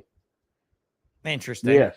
It's not all busted up like that, not just the one split. It's actually that many busts. There's 5 rows going across the belly. That'd be kind of cool to breed that and see what that does. We're watching that to see if it changes over time. So far, it still looks the same. Yeah, that's pretty amazing. I don't know what it's going to do, but you know, we may breed that back next year just to see if something does, you know, come about that. But you know, the belly scales would mean a lot. It would help them shed better. You wouldn't have to keep them so dry, you know, because like the scaleless corn snakes, the scaleless rattlesnakes. I mean, man, they're great. Scale. I love the scaleless colubrids, man. The scaleless corns are so much fun. You go to reptile shows and you put them in people's hands, and motherfuckers just light up, man. It's amazing. It's amazing to see people react to scaleless snakes the first time around, and it absolutely broke my heart when I had to pull the scaleless ball python project from the run, just because it was great to be able to show somebody a scaleless ball and put it in their hands and be like, here you go, here's a scaleless ball python, you know. So what's your favorite ball python project? Let's try to spend 30 minutes on ball python, since we talked about lizards and people. I'm working, you know, I'm working some of your stuff right now. But you know, I have the lavender puzzle. And I think that's going to be a really cool project. You know, That I'm animal's working. I'm incredible. working quads with everything. I'm not even trying to make those again. Yeah, that animal So I was actually incredible. bought those. I bought a male and a female, Mhm. and so I'm working them into quads, triples, and quads. That's all I'm working on. But All right. as far as favorite projects, my LSR Fire is one of my favorite projects out there, dude. My fire is so amazingly bright. It looks just like Desert Ghost. So we're working it into Desert Ghost right now. What's your And fire? What's your fire super look like? Is it just as white? it's Is a it solid white? white snake. It's solid white. Solid white. No orange on it. None. Okay, so None. it never throws an orange patch. Have you ever seen it throw an orange Nope. patch? Never. Nope. Black eye leucistic every time. Yep. Okay. They're pretty And amazing. I'm gonna send you a picture of the. It's different the, then. It's it different is then. different. The thing okay, now here's where I wish you got a threatening notice from Wilbanks and Clark about being sued for using the word fire in 2006. Well, where you would have renamed it tried something to buy my else. fire. They've Well, tried that's to buy fine. my fire. That's And I fine. won't But sell I'm it to 'em. saying that you would have named it something else when they did that stupid shit, and you wouldn't have this confusion because some of this stuff isn't, has an William Sanford asked if an LSR Fire Desert Ghost had been produced. No, I'm working on it right now. You're working on it right now. Hey, tell them more about that real quick. I need to check something. I need to roll out for a second and check on something. All right, I just sent you a picture you can throw up on screen. So no, the Desert Ghost has not been produced yet. I have a that's William Sanford. What are you doing, William? Anyway, so I have a pastel Desert Ghost female that we're going to be putting the LSR Fire Het Desert Ghost to, and because we want the pastel in there. Because the pastel LSR Fire and the pastel Desert Ghost are almost identical. And so we want to see how much brighter we can make it. I just sent Sean a picture, and maybe he can put it up on screen, of the LSR Fire Clown. And I mean, they're just amazing. We did the LSR Fire Mahogany Clown this year. I mean, we're working it into everything. Yeah. But Woo. Sorry about that, guys. Just wanted to go check on those. Hey, heaters. when you get this picture, I just sent you a picture. Okay. If you can get that up on the screen. I don't know if I can. That's the LSR Fire Clown. And I mean, it's. You texted it to me? Yeah. You got to stop doing that. Send it to me on social media. Do you have it on your Instagram page, bro? I don't know. And if you say no, I'm going to say, why the fuck not? Get to it. I'll Instagram's send it free. to you. We're not as tech savvy as a lot of people are. Yeah. Okay. Well, look, let me just tell you this. You got 2.93 thousand subscribers more than I do. You're fucking tech savvy enough. God damn it. Stop taking credit from yourself. Help out the rest of us if you're that good. Help us get some love too. Shit, now I'm getting your text. Anything goes wrong with my phone, I hand it to Earl, tell him what it's doing, and tell him to fix it. All right, I just sent it to you on Instagram. Yeah, dude, that's pretty ridiculous. I love that. I love that. I love that. Love that. Here, let me pull that up. Insta. Here we go. There we go. Clown. So that's a fire clown? Yep. That's your fire clown? Yes. Okay. And it never, ever threw a white snake that had orange on it like your shirt? So, yeah. So it's something different. It's not fire. You can call it a fire if you want to. I don't care if you want to put LSR fire in front of it. But you could have put like fire because I bred it to a Wilbanks fire and made super fires. Okay. Did you breed it to a sulfur? Huh? Did you breed it to a sulfur? I don't work with sulfur. Because you would have made white snakes too. What I'm saying is it's not a fire. It's another one of those in the complex is what I'm saying.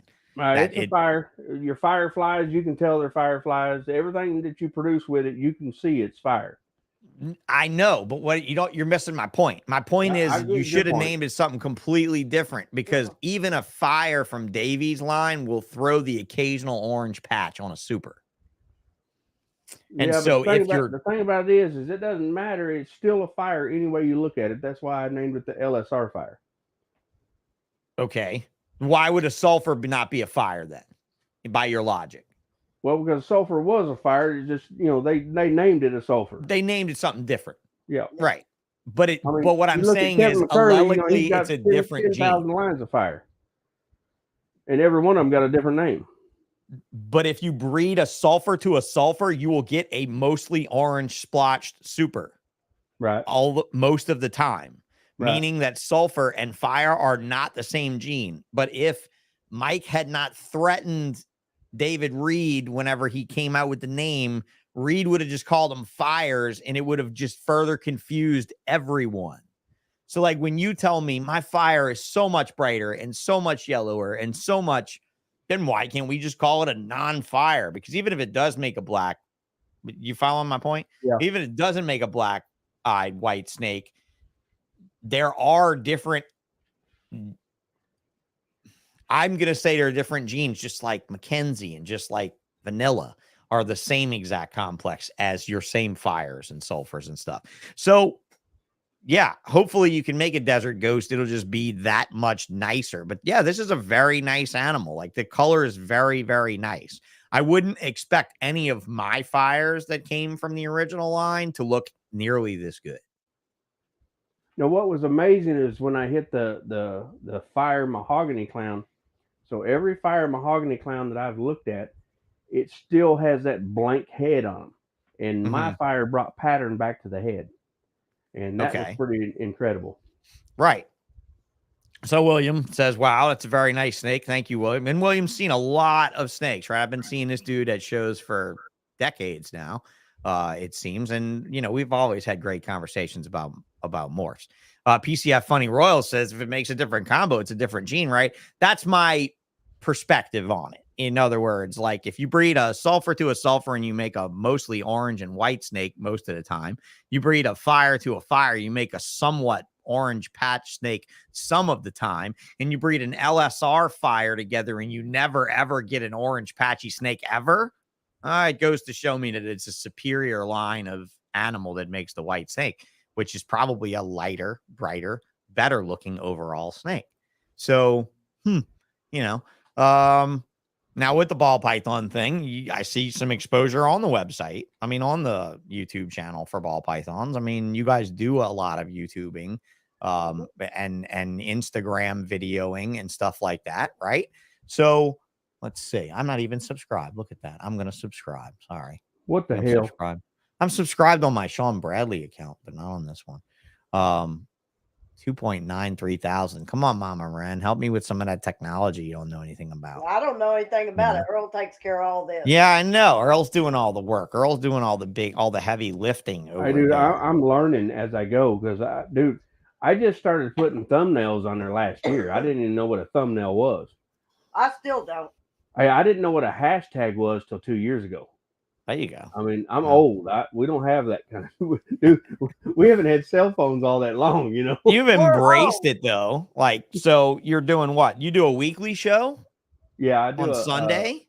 On Saturdays now. Saturdays at noon. On Saturdays now. I do a live. All right, Saturdays at noon. You know, sometimes we'll bring on guests. Sometimes I just rant about, you know, like the last few shows have been strictly U.S. ARC and, you know, shipping. You know, of course, we ship your reptiles. But, you know. Yeah. So, hey, let's talk about that. So I'm sponsored by Reptiles to you. Morph Market is Redline. And now you are Reptile. You're still Ship Your Reptiles hardcore. I saw Chad come on and what? Say that you guys were the official and all that. I'd love to have Chad on the show. I think he would be a great person to interview. They can use LSR for what, 15? Yeah, you can do LSR. Yeah, let's do a coupon code for them. Sure, why not throw it out there? Yeah, LSR 22. You get $15 off any shipping. There you go. My promo code. Here, I'm gonna send you another LSR fire here. This is a pretty incredible animal. But yeah, so yeah, send it on Instagram and I can share it. I'm actually fixing to tattoo Ship Your Reptiles on me now. Okay. Once they become a sponsor, they have a spot on my body somewhere. Right. And interesting. Don't You get that first Ballsh tattoo. They'll cover up shit when I beat him. Yeah, that's funny. That's hilarious. Now, show up my portrait. He's got my portrait on his arm. Oh yeah. Yeah. Let me see. Oh, it's yep. Look at Like, that crazy. Yeah, look at that crazy. That's that her crazy- before the coffee in the morning. Crazy demon clown. Yeah. Yeah, it's very light. All right, so you animal as just got well. another one there. That is a LSR Firefly spot nose pin. Yeah. And I've Very, seen very, the very Desert Ghost white. spot nose pin, and they're almost identical. Right. Well, I mean, I got to be honest, bro. I did not buy Desert Ghost because of fire. I mean, obviously, I'm a stupid ass for both of those things. I didn't buy either of those things when I could have. Yeah, I'm not always the best to talk to about investments. The shit I turned down in ball pythons turned out to be some of the greatest projects I've ever worked. Man, I'll tell you what, I turned down a lot of shit. Like, you know, Yeah, Wilbanks has that new Orange Crush. Well, I saw that project like 10 or 11 years ago, and he offered it to me for $1,000 right out of the for bag. nothing. And I was like, it's Orange Ghost, dude. I don't want that shit. So he breeds it to an Orange Ghost and makes a bunch of normals. Right. So it's not compatible. Well, then they made the double visual, and it's the ugliest brown turd you've ever seen in your life. And so then he starts throwing yellow belly at it and inchy at it, and all of a sudden he starts making this crazy shit. Right. And I was like, oh my God, I want that. So now I'm paying a fortune to get the shit, you know, getting it into my collection when I could have bought the whole project 10, 11 years ago. I'm telling you, send a 5-year-old kid over there with a sob story and $20 and he'll fucking help you out. I'm telling you, it's Wilbanks. He's got more snakes than he knows what to do with here in a failed economy. It's fucked. It's all good. But how have sales been for you guys? Even though you're not on MORPH Market, you said you've been busy all day selling stuff for Christmas. I haven't. I have a lot of people. We sold one corn snake that a lady came and picked up at the door today. She did come pick it up at my facility too. I did give her the address and invite her over. $30. Hold on a second. $30. Hey, that's all it takes to get in my pants. Call me back on video chat. Okay. Or let me just send him a goddamn invite. Hold on. I'll just send him an invite. Hold on, he's calling me. Yeah, dude, send him the link I sent you. That's the same link. Yeah, so I've done really good. I mean, you know, we sell out every year. We went about 7 weeks without any sales, and then all of a sudden, it's not going to allow him to. All right. Somebody wants to ask you a question. You hear me? Hey, Ton, it's Sean in the wheelchair from Ballsh Podcast. What's up? What's happening? I can barely hear him. Put it by your microphone. There you go. How you doing, bro? You good? Not bad. How you doing, brother? I'm doing good. If you turn on YouTube right now and go to youtube.com at Ballsh, BALLSHT, you can see these two wonderful people and my gorgeous face on YouTube live right now. I want you to come on my show sometime soon, bro, and let's talk about all the fun times we've had. What do you think?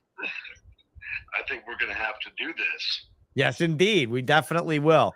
So, yeah, I'm going to get back to it with Earl and Ren. I had to have them on right before Christmas because they mean everything to me. Not that you don't mean anything to me. You mean something to me.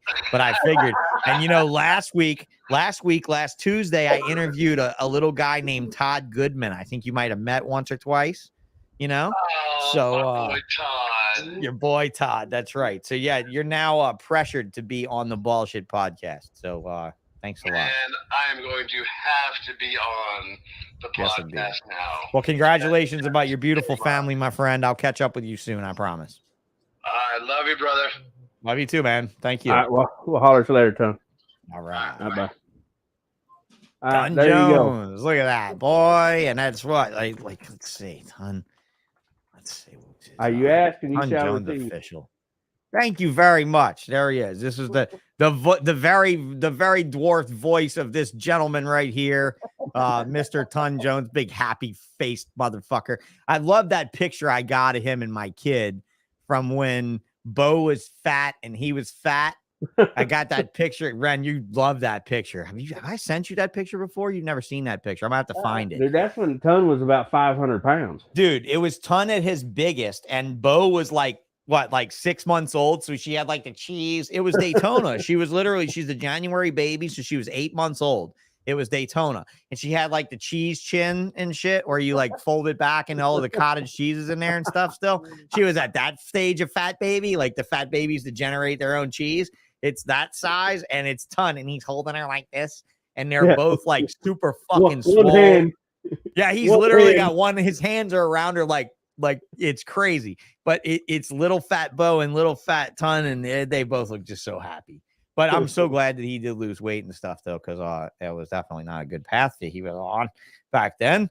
But you know, he's always been a great guy. If anybody's watching this and you recognize this fella here, he was on, what is that? Auction Hunters. Auction Hunters on Spike TV. I can't remember the name of all of them. He was on Venom in Vegas and a whole bunch of other shit. He did a whole bunch of other shows. The tattoo show. Yeah, I don't remember the tattoo show. But if you remember him from the Storage Locker show on Spike TV, that was when I got hurt 10 years ago. And he donated a bunch of stuff from the TV show to my auctions with Limey and Chris Nettles, because Limey and Chris were super tight with him, you know. And then and then he moved out to live near you guys, and that's when you guys were super tight, right? Ink Masters. Yeah, okay. Yeah, Ink Masters. Yeah. Ton is amazing. Janelle Allen, my friend locally, Ton is awesome. Yeah, he did so much for me. Storage Wars was the other show on Discovery or whatever. He was on the other Auction Hunters or whatever. Was on Spike TV. He was on Spike, the tattooed head guy on Spike TV. You know, it's what he said. Nobody recognizes him in the airport as long as he's wearing a hat. He's like, I can curse out anybody I want in public as long as I'm wearing a hat. They think I'm just some big, scary tattooed guy. But if I take off my hat, I've violated all my fucking agreements and I'm in trouble. Well, I'm just the opposite. I gotta take my hat off to go through the airport, because if I got it on, people recognize me. It's really funny because there'll be people come to my house. They'll go to the gate and I open the gate and they say, "Is Earl here?" And I was like, "Yeah, let me go get him." Because I don't ever wear a hat here. Right. That's right. Yep. So it was funny, the first time somebody saw me without a hat on, they said, "I didn't realize you were bald." Like, that's the only way the hat stays on my head. So that's it. Yeah, that's it. That's the only way I can get the hat to stay on is if I shave it clean and get some 3M tape, stick it on there. That's the solar panel for the love machine. Oh, there he is. There he is. Ton Jones official. It's hard to be this fat and sexy. There he goes. Yeah, that's what I'm saying. I got to find that picture of you and my daughter whenever you guys were both in that chubby phase. I'm going to find it and we'll bring it up on your show. It's fabulous to see you, though, bro. He's such a great guy. Hey, that's not a chubby stage for him. That was damn. That was damn. Yeah, that was a little bit dead. That was before I knew his name was actually Clinton, and that's why he was called Ton. Like, I literally was like, what are they going to call him now? Half? Like, what are they going to call him? I mean, I don't want him to call half. All the girls won't. Oh yeah, but his wife's gorgeous, and he's, she's from Europe or something, so he's probably fine. Slovakia. But, yeah, indeed. So and had his babies. Like, he had giant kids. How big were his kids? Were his kids a semblance to him, or did she happen to luck out? One was. Really? Cooper's pretty big boy. Yeah. I absolutely miss you too, man. I'll be back around in the scene again. I've been out probably as long as he's been out, right? I mean, like, how long has it been since he showed up at Reptile shows and just goofed off? He comes to every Arlington show. He does Arlington. Okay. Yeah. Well, I know Todd used to fly him around and stuff a long time ago, and they used to always have, he used to always be with them at Timberline and everything. Well, he lives here in Texas. I mean, he lives like 45 minutes from me now. Oh yeah, and I mean, I'd be like ate up with that too, with the gun thing, with the air rifle thing. Oh, dude, we blow shit up constantly, man. It's a blast around here. Yeah, it was bad because I was retired when he moved here the first time. And we're unloading his trailer and he goes, "Hey, you want to go back to work?" And I said, "Not really." He said, "Well, Discovery Channel wants you on one of their shows." And I was like, "Man, okay." So I started working on TV again, and and he went to Slovakia for 6 months. Yeah, it seemed like forever. Yeah, it was like forever. So I had to take care of his house and all that stuff while he was gone. And then right as he got back, dude, I watched Hostel. I've seen the women there. I would absolutely make you watch my house for 3 months. Right. I would be dead there. So right as he comes back from Slovakia, I went and got a job because I was bored sitting at home all the time. And he told me, he goes, "Dude, why did you have to be responsible? Now my wife wants me to be responsible." And so he went and got a job. Well, September 20th of last year, I quit my job and retired full time now. And the very next day, I pulled up at Air Force and I walked in. I said, "Guess what? I'm not responsible anymore." He's all pissed off. Yes, indeed. Well, hey, look, go back and watch this episode from last Tuesday. Here's the man talking about the real thing. I mean, this was an honor to actually have my third, like literally tier 1 level supplier on my show in all the years, to be able to interview one of the giants that makes this industry go round and round. You guys go check out the Todd Goodman interview from last Tuesday. It was really fun, and I enjoyed listening to him. He's got a lot to say. I mean, from a man that's running over 600,000 square feet of insects. I mean, honestly, you think Earl's got a few roaches in the closet. This motherfucker right here has got a few skeletons that the roaches ate. I mean, this dude's got, this guy can get rid of bodies with the crickets he raises. You know what I mean? Like, it's crazy. Comment up there. Yeah. Earl screwed up all my plans. What plans are those? We were just blowing and going every day. I mean, we were blowing shit up. We were out at the ranch, shooting guns every single day. I mean, we were in trouble all the time. They were. Yeah, that's not good. And I mean, I would come home just in time to cook dinner, and that was it. The rest of the time, we'd be out screwing off. Smelling like GSR. Smelling like a CSI's worst nightmare. Oh, dude, it was I bad. don't give a shit what he done as long as my dinner was ready when I got home from work. You hear that? You hear that? You hear that law being laid down? Shit. Gemma, tell her. Hey, his next comment. Gemma, tell her. Yeah, take over the world and not be responsible. Yeah, exactly. Exactly. That's you can get impeached for that kind of incitement of when Tun bought his first house here, we were with him, and the guy that was selling the house, he goes, "Are y'all his parents?" I said, "That fat son of a bitch didn't come out of her." That's oh man, he does have broad shoulders. Grandpa came from. He does have broad shoulders, and I'm. Earl. Yeah, when Yes, Cooper was indeed. born, he told Cooper, he goes, "That's your great grandpa." Yeah. Yeah, It's funny when you get some people together with senses of humor and no shame. It really gets out of hand. Definitely gets out of hand. Tun's an awesome dude, man. They get in so much trouble together. Yeah. Well, for sure, I'm with with John laughing my ass off with you guys because honestly, you guys are like when they say mom and dad, and you got John Feely, who's a major podcaster who's been doing this for many years, saying that. Then you got me. Then you got me doing this kind of shit. Then you got Antoine doing this kind of shit. I mean, who doesn't want to kiss your ass at this point? He's my ginger son. Yeah. I was your ginger son. I don't know what happened to me though. I don't know. I wasn't so ginger. Not as ginger as John. That's for sure. Oh, John. you're my baby. Yeah. Oh, I'm the baby. I'm not even. John's younger than me. John's a kid. Yeah, but you're the baby boy. Yeah, I guess so. That's me. Yeah, I'm the one that acts like a fucking baby with a rattle, always like, yeah, listen to me. I'm shaking my rattle. You was around first. Huh? You was around first, so you're. I was around first. Yeah. Oh, that's cute. It's like me and Marita, same thing. We go back so far. It's like, I need to have her on the show too. Yeah, but I can sit in your lap anytime I want to. That's true. That's true. Most people can. Most people can steal lap rides most of the time. Most of the time, I don't have an option. It's not like what am I going to do? Get up and run? Yeah, I'm going to kick you off. I have to give you a hug. I'm not going to kick you off, but that's fine. Sit on my lap. I had a woman at the very last Tinley. It popped up the other day on what? Let's see. Yeah. It was a share that went.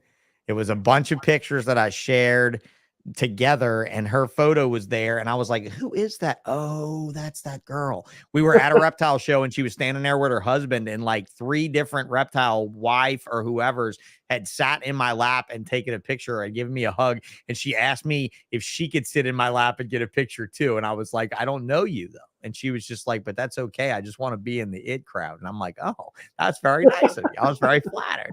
I think she was just being nice to the handicap guy. I think it was one of those like crippled pity things. Like, just give him an inch. He'll take a mile from it. Just give him an inch. It's fine. He doesn't get inches very often. Just give it to him. Give it It's to like Sean Barnett. I was buying a snake from him for Earl, yeah. and I go up and I hand him my credit card, pay for it, and what does he do? He sticks Under it in Armour his Reptiles. wallet.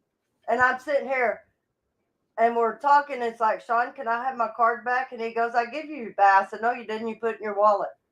And he takes it back, and he was so embarrassed. And it's like, what? Now you're my Under boy Armour toy. Reptiles. Oh yeah, there you go. Was that you? That's Tons Garage. Oh, that's Tons Garage. I was gonna say if that's you, I'm really proud. Now show me Tons Garage, but no, that's Tons Garage. I'm very proud. He must be repurposing weapons pretty regularly. So Sean Must be Barnett rebuilt. is my boy toy now. Yeah, Sean Barnett's great. Like the I think my favorite Sean Barnett story is probably the reptile show he got too all flustered because he tried to outrun a train. That didn't work out too good. Did he tell you that story? When he ran No. through the oh no, he was late to the show and he was deciding that he was gonna go through the train thing. And he decided he was gonna go through it at like the very last minute. And then there was an oncoming car coming through, and he had only one option to either run into them head on at a slow speed or get stuck on the track and get hit by a train. So he chose to head on run into the car on the other side of the intersection, trying to skate through it. Let's just ask him to tell a story, or I'll just get him on the podcast and ask him myself. I'll have to You know, ask you you're like, about you know what, that at that time you tried to make it to Herps a little early and tried to outrun that train. And I think he totaled the car. He ran head on into the other car, and that was it. Like he wrecked his car and he had to get a rental and had to unload all the snakes and everything. I don't know. It wasn't a very great story. You know what I say? I say I'm always the last one here at the Reptile Show. I'm always the last one to leave. And I never, ever, ever try to outrun a train. No, That's it. And I don't mean the air conditioner, which I kind of wish I had a train right now, to be honest with you. I wish I was trying to outrun a train legitimately right now, because my building AC is not keeping up. This isn't a problem in this building. There's carpet pythons and iguanas in this whole area, and everything else is fine. so you're still working with iguanas, huh? So I have, I need to resex them, but I bought from Carl Vargas. I bought a trio of, actually I bought 3 unsexed Lewis-I hybrids. From Carl Vargas at a show. He was going to a funeral afterwards, and it was his last 3. He gave me a price that I could not walk away from. He did not want to have to deal with those lizards while he was making his stop back home for his trip. And honestly, I love them. They're like dogs. I've posted a few videos on Facebook of just reaching in and petting them, and they're just now big enough to turn out next year outside. So this year, when this winter is over, the I hope it's 1.2. I probed them as that when they were babies, like 6 months old. I probed them as 1.2. I hope that it's still 1.2. That would be nice. In my luck, it'll be 3 fucking males, and just 2 of them have really tight asses. or Rob Roy's like, I told you how to probe those and you did it wrong. I just bring them, I had to let Maddie show me how to do it again. But I mean, dude, probing iguanas seems so easy. Like when I watched them do it, I was like, oh, that's like a rat snake. Like it's that easy. Like it just put the probe in, whoop, and it's a boy, and that's a green iguana or a cyclorid, all the same. Rhinos, all the same. I don't know about spiny tail iguanas. I'm sure they're a little bit more difficult with their tail structure, but I know the cyclorids in the iguana genus of iguanas were pretty easy to probe. And they're probably like, I don't know, tail and all now. They're probably, I'm looking over at them in this cage. They're probably 3.5 feet with the tail now. So they're in 4-foot cages inside right now, though they're cramped in there, and then, but that's okay. Like I sold my tortoises. I sold my star tortoises last month. Just got tired of feeding them. Been feeding them I bought them when Bo was born. So 10 years been feeding them, and just fuck it. Found the right people though, right? Like you put up a trio of tortoises, or a male, two males and a female, not even a trio, right? A reverse trio of tortoises for almost $8,000, and literally in an hour somebody calls you and you're like, whoa, I guess I didn't sell those for more money. I should have asked more, but I really couldn't see myself selling them for any more than that. Just so happened to find the right people. And ironically enough, they're my old competitors from my fish store. They're my friends that owned the fish store an hour away that worked with me the most. Like we always worked together the best. And since I sold Aquatics by Nature in June, guess what they've been doing with all of their fish store side money? Hognose and fucking tortoises. They see the writing on the wall. Sean, I want to talk about something you just mentioned. Yeah. Let's talk about as whatever. far as competitors, guys, the biggest thing that I see wrong with this industry is everybody wants to compete with somebody else. We're not competitors, man. We're all doing the same thing. We're all having a good time. You know, the guys out there that are just doing it for the money, I get it. You know, I keep more than I sell. My collection got huge because I wanted it that way. But I still don't sell a lot of animals. You know, I keep all the best of the best. He sells the ones I want to keep. Well, but hers are not genetically stable. That's only because he knows that if you keep those, then they will be amazing, and you might make a name for yourself one day and leave his orange shirt, orange shoe wearing ass out in the cold. No, it's okay. The problem is, like you said, as long as Mama's dinner's on the table when she gets home from work, it's fine. Hey, the problem with the shit when she's ready, it's fine. You know, she'll keep, you know, a 2 or 3 gene animal that's not het for anything. Dude, I got to have the triple and quad hets. You know, that's what I'm after. I mean, at this point, you drank the Kool-Aid of having to finish the game too. Like that's pretty much where you have to be in the game. She's still looking at a snake that's visually stunning by itself. Yes. Right? Yeah. Like that's it. Like just plain and simple. Something about that snake or within its pattern or its color that I want. And it's just like, okay, I bought him Posset clowns years and years ago when. And he, oh my God, he threw a fit and. One of them proved out. One of them died, one of them proved out. And, you know, so I made He jumped my ass because I bought them. I spent the money on Possets. Right. You know, but back then, I mean, $200, you know, Posset, I mean, you know, you don't touch Possets now, you know. I didn't touch Possets back then. The sad thing is that you should, like, everybody should be encouraging everyone to start off with a het male if they have no money. Everybody should be doing that. Every single motherfucker in the space should be doing that. Somewhere there's a kid that wants to be Justin Kabilka that doesn't realize that he can hatch sunset clown desert ghosts from a triple possible het that he made from a triple het male. Fuck everything else. Go buy a het male. Like if I was smart right now, I'd buy an adult het male albino Brazilian rainbow boa. And I would breed it to all of my female normals. I've got 5 female normals over there. And that's 100 babies. And that's 50 het albinos that I got for nothing. Okay. And if you don't think that that math actually works, when you listen to this podcast, he's nodding and he knows the math works. Now, to go out and buy a possible het is not a wise idea, but to buy a male single het and normal fucking females is still a viable business plan. If you can go pick up adult female normals for $50 to $100 and you can pick up a het sunset, puzzle, monsoon, something, right? Call Ozzy and say, Mr. Ozzy, do you have a het puzzle male that's on the shelf that you don't need anymore? Dude, I guarantee you that answer might be yes. And that het puzzle male might be a het DG orange dream fire spot nose cryptic weirdo gene, whatever it is, right? Daddy, whatever it is. It could be that. And to simply breed it to a fucking normal. And that's that. And I have no doubt that I've seen a woman at a show, Earl, that loves what she's selling, even though it's dog shit. The guy next to her is pissed that she just sold one for $300 because he can't sell his dog shit for $125. But what sold her dog shit for $300 was her exuberance and her enthusiasm over that, right? And that's what truly got those people to buy that thing. You know, Will's Hella Heat said, I got a breeder male from Ozzy. Orange Dream, super pastel weirdo het puzzle for $2,000. Dude, you breed that to fucking normals and you will not go wrong if you save every female baby back and you feed it.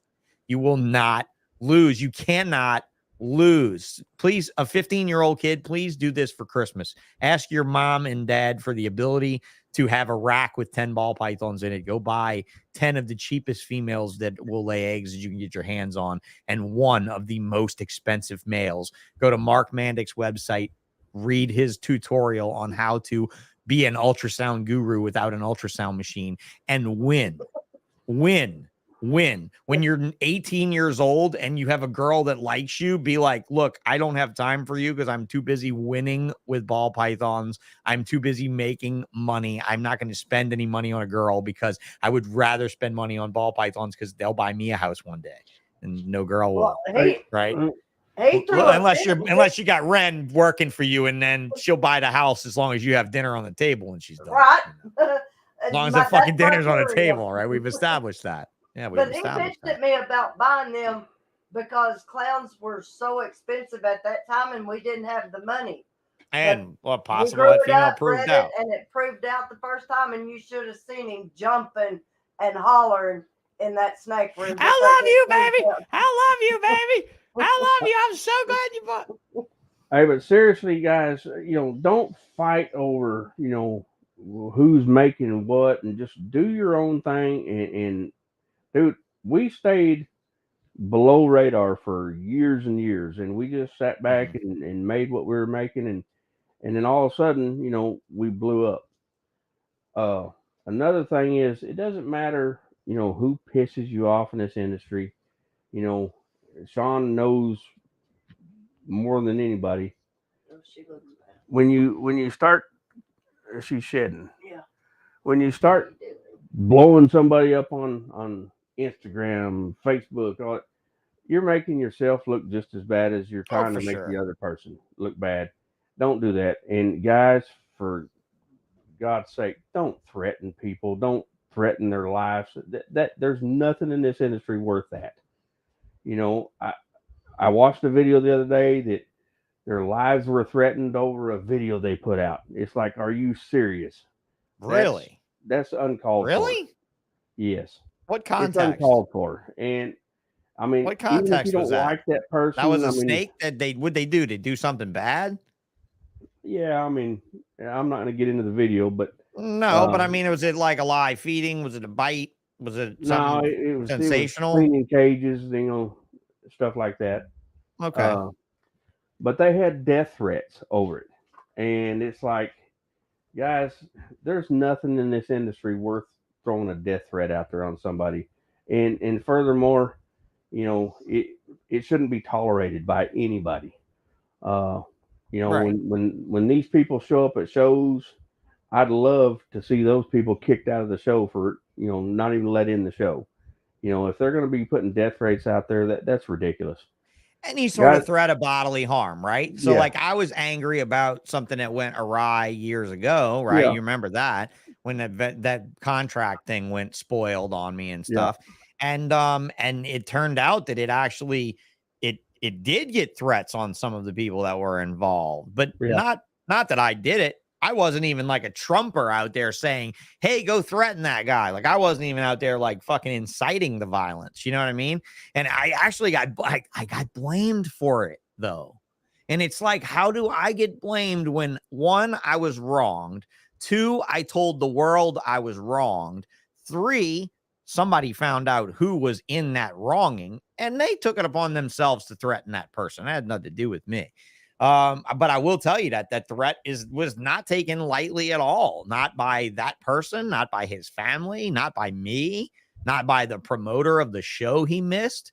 None of us took that lightly. And we all tried to make up for it in whatever way that we could, because like I said, threatening that wouldn't have done any business, any good to me. I didn't. Insulation.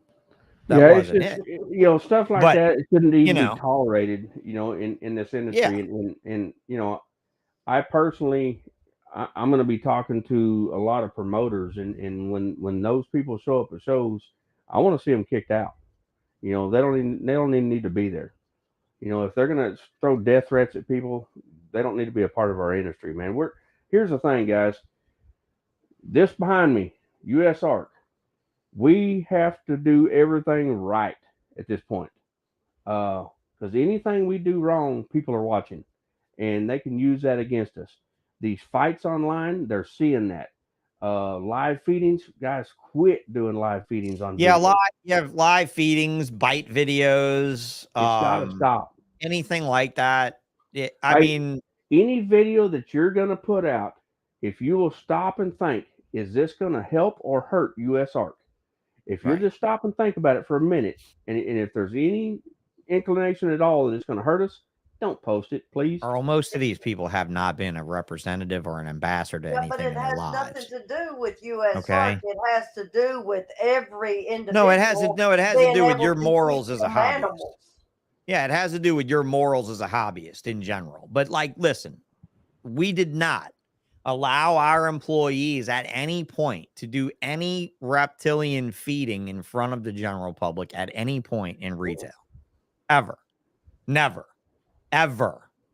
The one time I fired an employee on the spot, he was laughing during shift in front of a bird cage because a Burmese that he let out because he didn't put the latches back on the cage the day before that we couldn't find. He thought it was funny because the Burmese went into a finch cage, ate a finch, and couldn't escape back through the bars. But what wasn't funny was that of all the finches in the fucking store, which one did he eat? The male Lady Gouldian finch that was $600. And it was his fucking normal Burm. I think I paid $45 for it. I think we had it for sale for like $100. And he's standing his fat ass up. Look at this, man. We caught it. We caught it. It's not getting out of here. And a customer comes over. What did you catch? And they see a Burmese in a finch cage in a store that was prided on being a bird store. It wasn't my store. It wasn't Exotics by Nature. It was a store I was managing when I was 19 years old. And a 19-year-old fired a 37-year-old right there. And I said, are you fucking stupid? I looked him right up in his eye. I looked up at him. And I was like, are you fucking stupid? Are you a fucking moron? I tore his ass down as soon as the woman left the shop. I didn't do it in front of anybody. I waited. And he thought I was going to laugh along there with him. As soon as she hit the door, dude, my 19-year-old ass turned as red as the shirt I'm wearing right now. And I fucking put him out on his ass. And my boss was actually mad because I fired him without asking her first. And I'm like, come on. And she said, when she was like, well, what happened? And I told her, and she was like, oh, did you get the money from him for the finch? And I was like, no, but you don't have to pay him. I was like, I told him never to come back, that his pay was in the bottom of that Burmese's ass. And that was it. And she was like, oh, well, I guess she didn't do a bad thing, you know?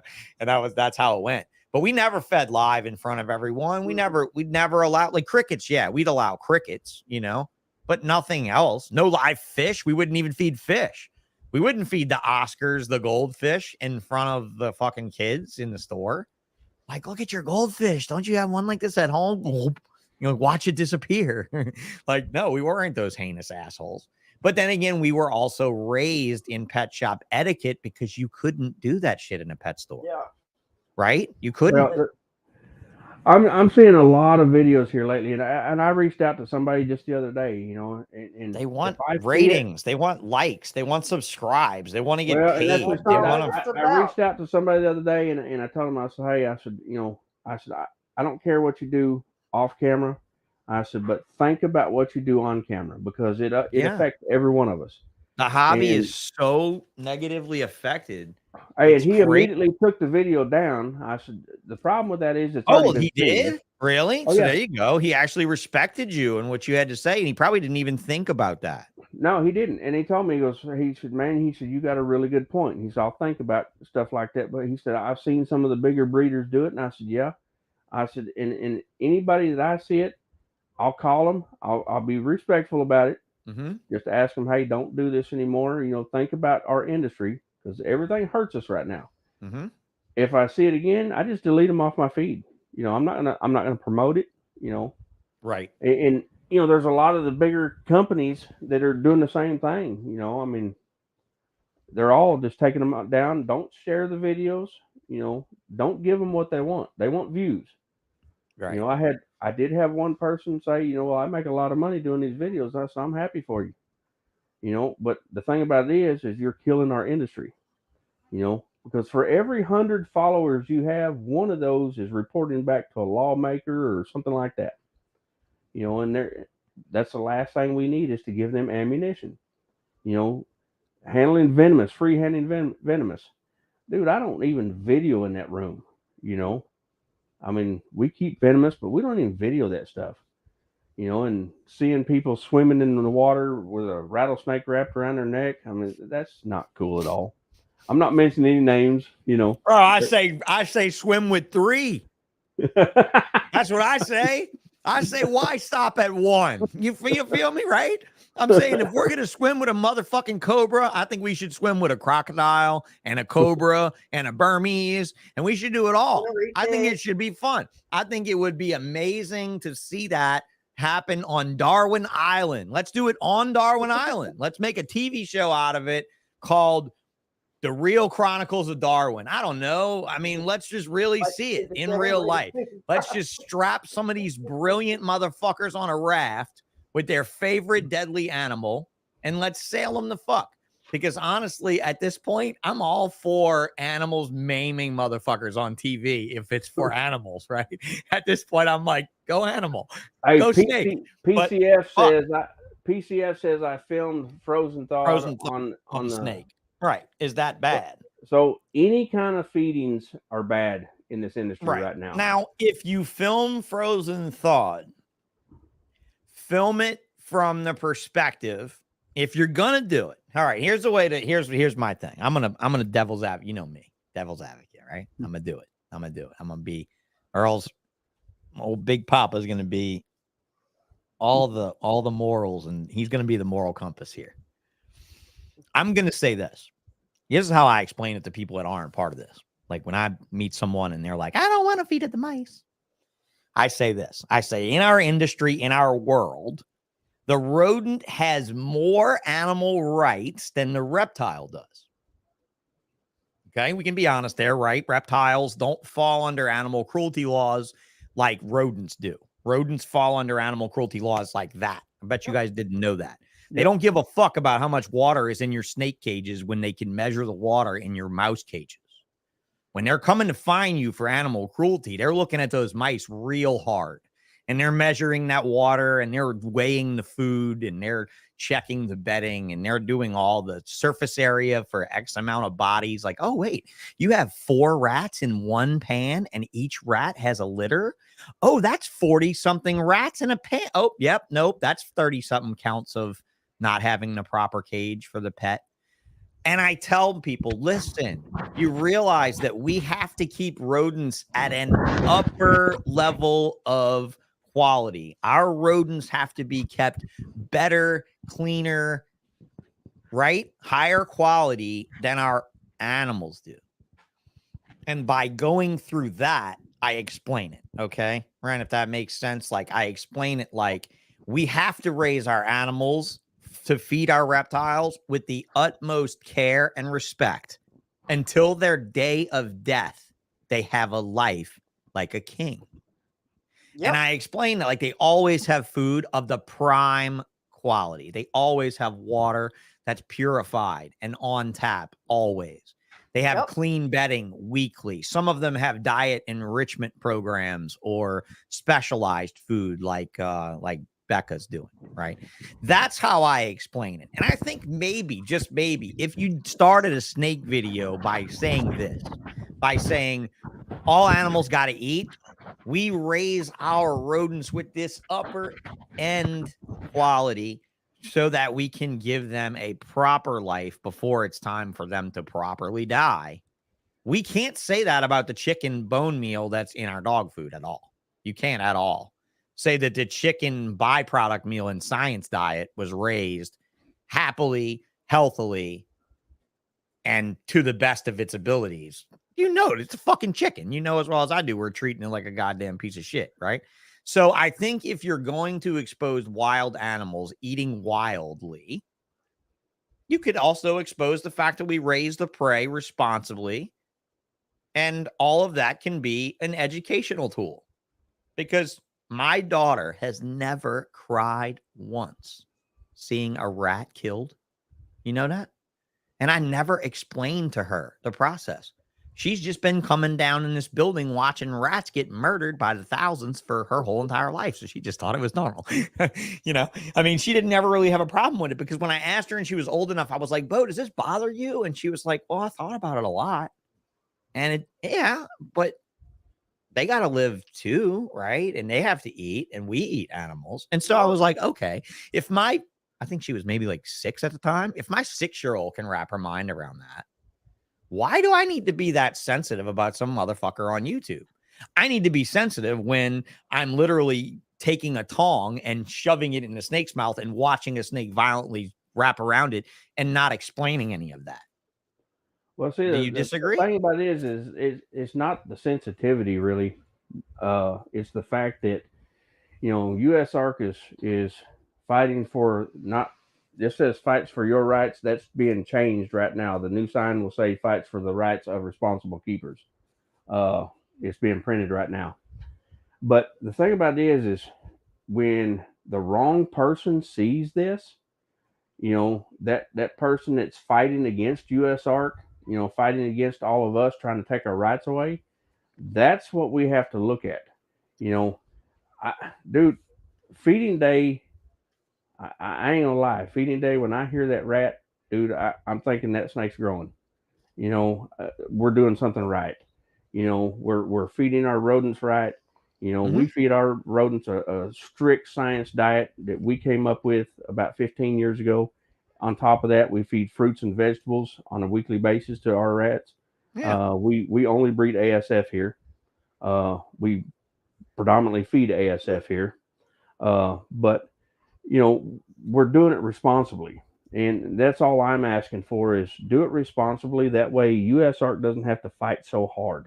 They've got enough problems on their plate. I think snake feeding videos should be somewhat, it's a gray area.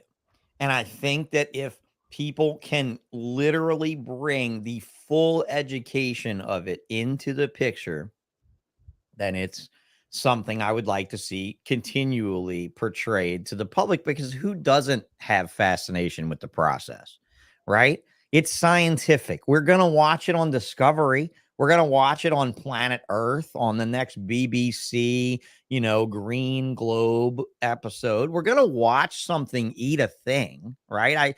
I don't want to see necessarily somebody take another person from their car with a gun. I don't want to see that, but I don't necessarily mind watching an animal eat another animal, but it has to be done with so much tact and so much education. There's a comment right there, Sean. What's that? Don't for a second that Fish and Wildlife doesn't watch videos. Yeah, but that's fine. Fish and Wildlife knows that these animals fucking eat. The problem you're talking about the Humane Society of the United States with 25,000 voters per congressional district. That's what you're worried about. You're worried about the fucking lobbyists that PETA has and that HSUS has, more so than anything when it comes to a public feeding video. Those are the only two. And how does PETA get away with arguing about a feeding video when you have to feed a carnivorous animal other animals anyway? Like, it has to eat whole prey. But how come they're not out here with all these big corporations that have rat poison down and rat traps for these grocery stores and everything else? How come they ain't throwing a bitch fit about that? Because people are focused on that being part of a problem. Again, the Humane Society of the United States does nothing for humane societies across the United States. It's just it's just an agency. It's nothing but a bunch of commercials and more or less a way for them to collect money. Right. So at this point, and they're euthanizing these animals every day, all day long, and putting these sad videos up there, and the money's not going to what it's for. Well, listen, dude. I'm gonna tell you. Let me level with you here. I wish the fuck I could tell you that snake feeding videos are gonna stop. I had the same opinion you had tonight. The first time I saw them do it on a little show called Snake Bites that started in, like, I don't even remember what year that was, 2008, 9, whatever it was. He started that. I'm like, bro, you cannot feed. You cannot get bit on camera. You cannot do that shit. That is not good. That is not good. And it took 1 or 2 seasons of that for them to, they've deleted it all now. You can't even go see that stuff now. You can't even find it. You got to go on like X videos on like some old porn channel or something to see the old ones, you know, because of all the fucked up shit that they did. Now I'm glad he deleted it and got rid of it, even though he put all that hard work and had all those numbers latched to that. I was shocked when somebody was like, yeah, he deleted all those. And I'm like, really? That's great. That's wonderful. The fact that they sat up there for a couple of years, though, didn't help anything. It didn't help anything at all. And, you know, to have like literally think about that, guys, when, okay, you're congressman, you go to your congressman and you're like, Congressman, I have this business. I have these animals.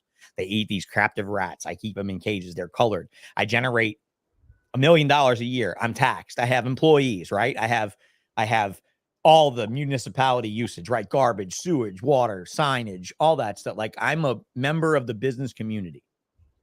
Right? They take you seriously. They take you fully fucking seriously. And then something like that, they take you completely not seriously whenever they go up for re-election. And they've heard everything you have to say, Mr. Earl. They've heard everything. Yes, sir, Mr. Earl. I've heard you. I've heard you. I've heard you, Mr. Jones. I've heard everything. Thank you for voting for me. I've heard everything you had to say. The next call, knock, knock. Who is there? I'm from the HSUS, Humane Society of the United States. Oh, really? Well, I just had Earl Jones in my office. Such a nice guy. We have 25,000 voters in your district. Oh, I don't think Earl knows 25,000 people in the country. Oh, yeah, you got my vote. And that's it. That's it. That is all it is. That's all it is just literally them coming there and saying, we have this.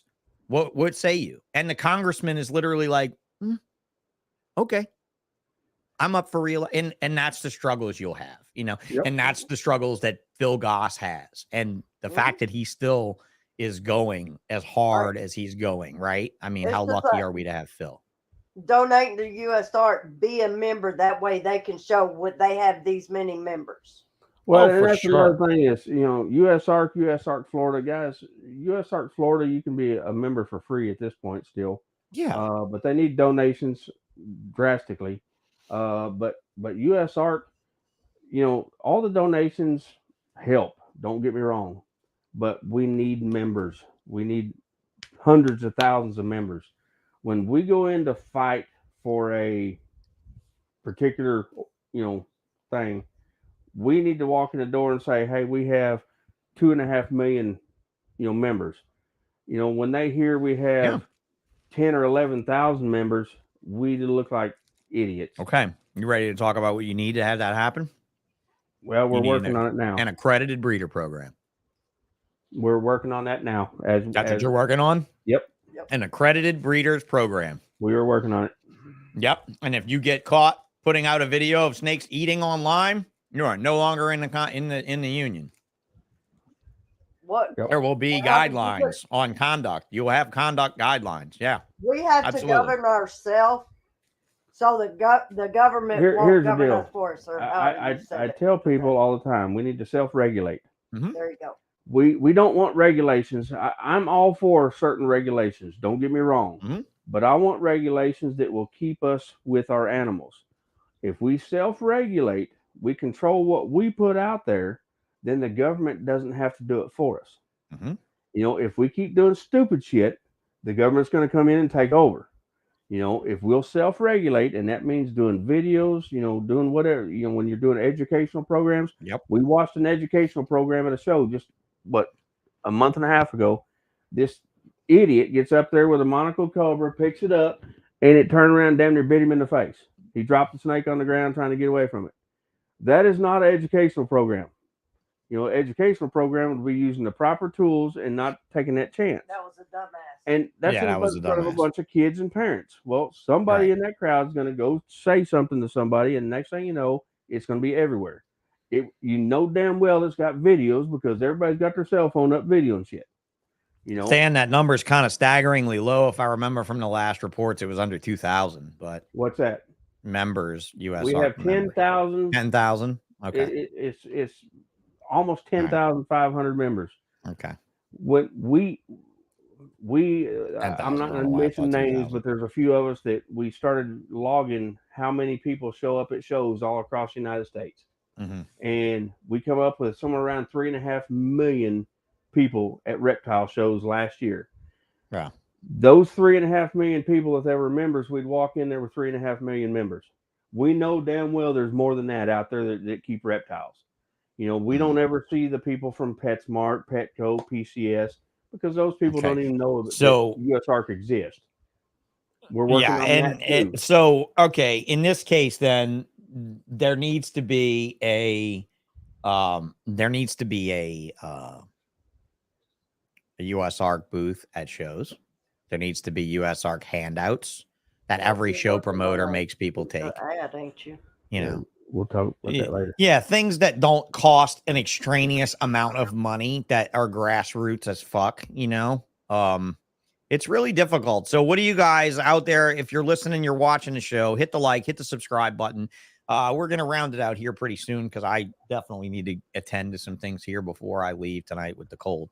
But I would like you guys to bring your attention to this issue and to definitely keep up with Earl and Ren and what they've done with USARK, working with USARK in trying to get some form of accredited breeders program together to where there is a little bit more peer pressure to be more proactive within the organization. That's another one. This guy lives in Canada. He just became a gold member of USARK Florida. Guys, it doesn't matter what country you live in. There you go. Just became a gold member of USARK Florida. When the United States crashes, and we have no animals left, they're going to do the same thing in every other country. So they're going to use us as an example. They're using Florida as an example now. Florida is like the epicenter. So if they can get Florida, we've already got 7 other states right in line to jump right on the bandwagon. What was that one? Virginia just posted a deal on Virginia. Virginia is, if it's not a dog, cat, domesticated animal, they're not going to allow it anymore. That's what they're fighting in Virginia right now. That's hilarious.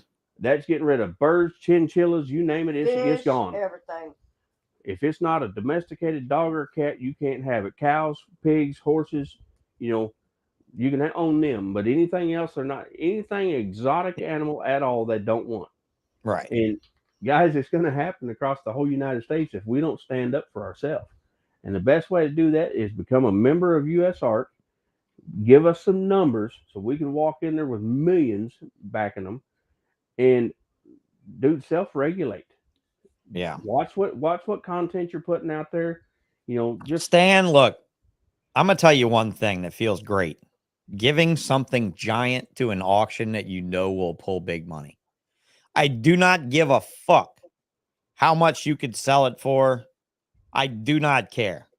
I remember when Rick Cunningham looked me in the eye the first time I donated a pair of Het puzzles to a NARBC USARK auction, and that was to shut Andrew Wyatt up in one of the very last show promotions he ever did before Phil came on.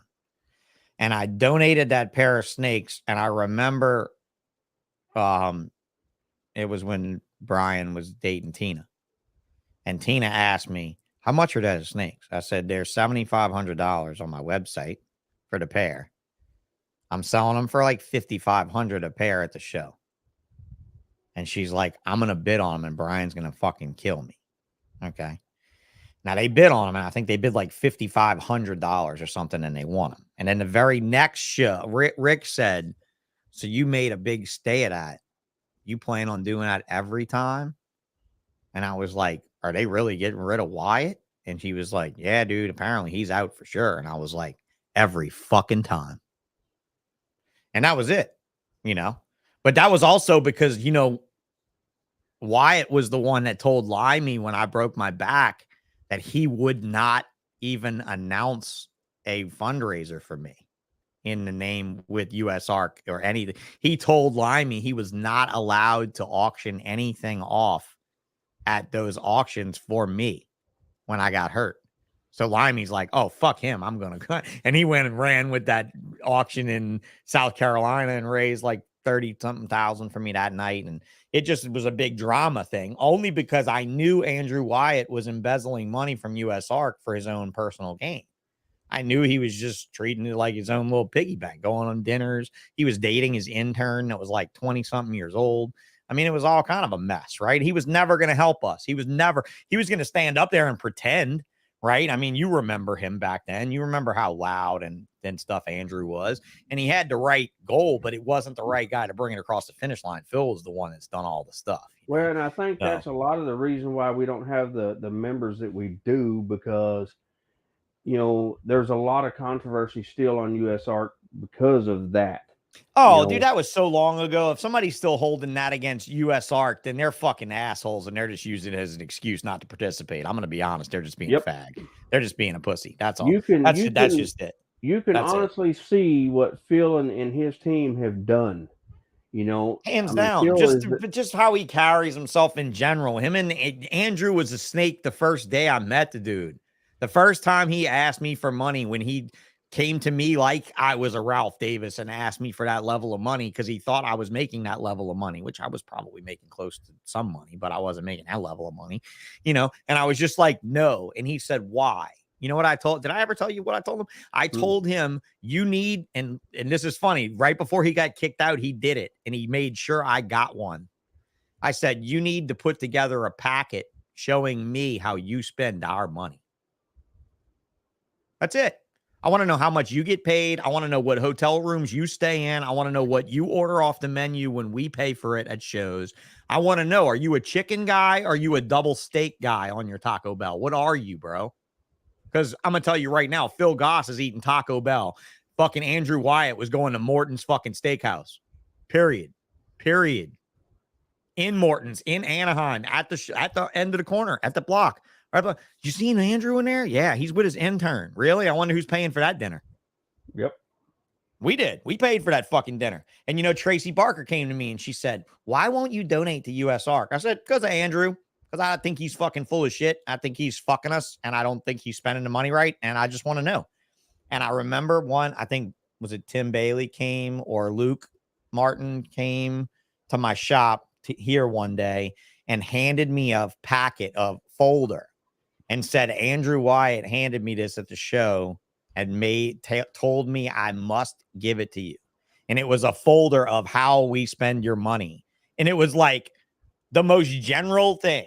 Like literally, if I had asked Grimace from McDonald's to make me a fucking ledger on how my money is spent when his purple ass goes on a cookie run, this would have been about the explanation that this stupid fuck gave me. And all I did was I took a screenshot. I took a shot of it with my phone. I put like smiley emojis on it and I sent it back to my buddy. And I said, be sure Andrew gets this and knows that I will never give $1 to this organization as long as he's there. And the very next show we were at is when I donated the things because I found out he was going or he might be going. And then that was before I even was hurt, bro. That was before I was hurt.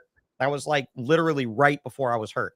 And then whenever I got hurt, and then he told me, or Blimey said Andrew wouldn't help. Now Andrew's out. Phil's in, and Phil's a good guy, and I know Phil, and I've known Phil.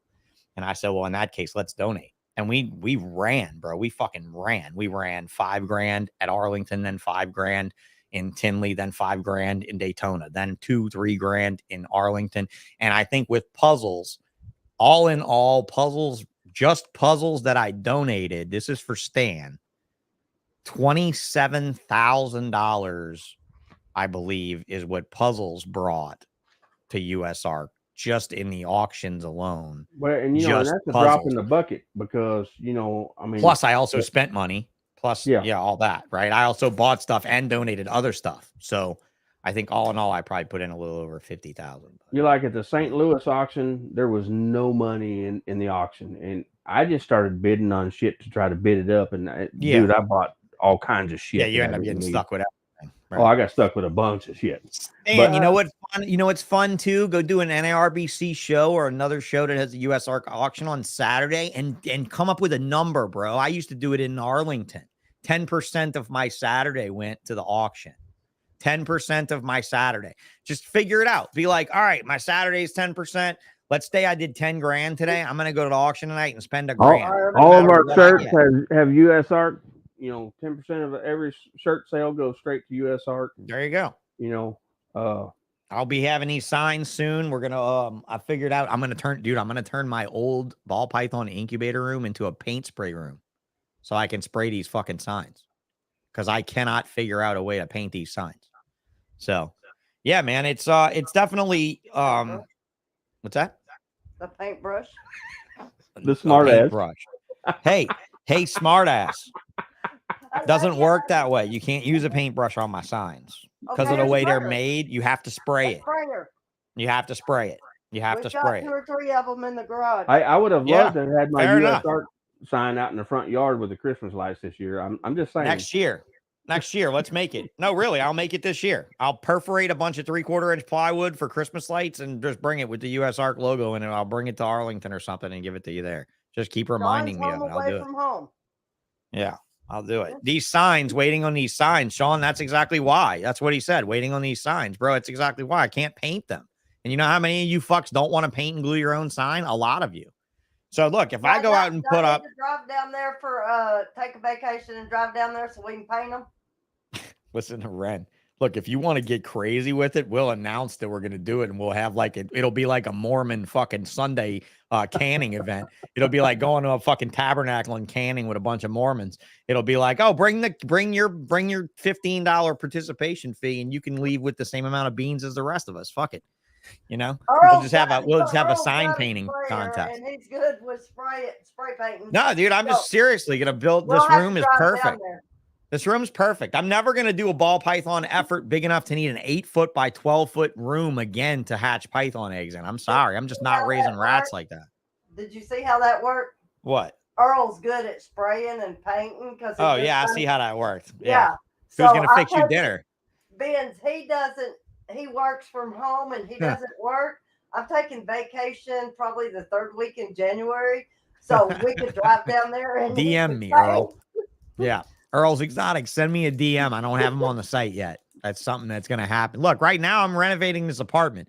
I'm literally about to hang up with you guys because it's almost been 3 hours, but I'm going to go upstairs in the still freezing cold and still go back to work and sand and paint and stuff to all kind of shit. Yes, indeed. Oh, she tries to pimp me out on the corner. I mean, too. Yeah. Hey, Will, how much does red, white, and blue acrylic CNC cut cost? We just have to look up materials, bro. That's all. I was trying to avoid colored acrylics because it was so expensive. Getting red, white, and blue material right now is hard. It's really not hard to get red, white, and blue acrylic. It's really not that hard. It's still expensive. It's not hard to get it. I can get sheets of it in here every day, but I mean, it's just not cheap. And I don't see it going down anytime soon. But I got to be honest with you guys. I think a quarter inch sheet of neon green acrylic is running over $200 right now, which is, god damn. That's fucking insane. So they make the PVC in like 15 different colors, but right now you can only get black and white. Well, the thing is too, though, who wants to have it in colors? Right. Like, who the fuck wants that in color other than black? Fuck, half of us don't even want it in white. I want it in white. I wish everybody used white. I wish every rack maker only made white. If you all knew how dirty your black lids are up underneath, you would never, ever have chosen black. I wanted black cages for venomous with red face plates, only because red means hot. Yeah. And that way it was obvious as soon as you walk in the room, this is a hot room. Yeah, but you could have just done red vinyl on the black PVC. It's fine. Yeah. Yeah, just put red vinyl right over it. Especially if you got the smooth PVC. I don't know which one the Recoil got. If it's got the texture on it or if it's got that gloss smooth like Lone Star's got. I don't like that stuff takes gloss. Decals. I don't like that gloss crap. You don't? No. No, dude, it shows everything. It does show everything. It shows fingerprints. You can't wipe them off. It's a pain in the ass. Sure. I like the little texture that they use at Recoil. John Feely said, I'd run a whole room in red. Yeah, really? What would your ball pythons think about being a whole red room of racks? I don't know if I'd like that all that much. Again, white, so that you can keep it clean. My racks would be bright orange with that bass boat glitter on them, right? When you walk in the room, it's like pow. Yeah, like fucking Daniel Allison, Constriction Addiction, like them fucking green cage.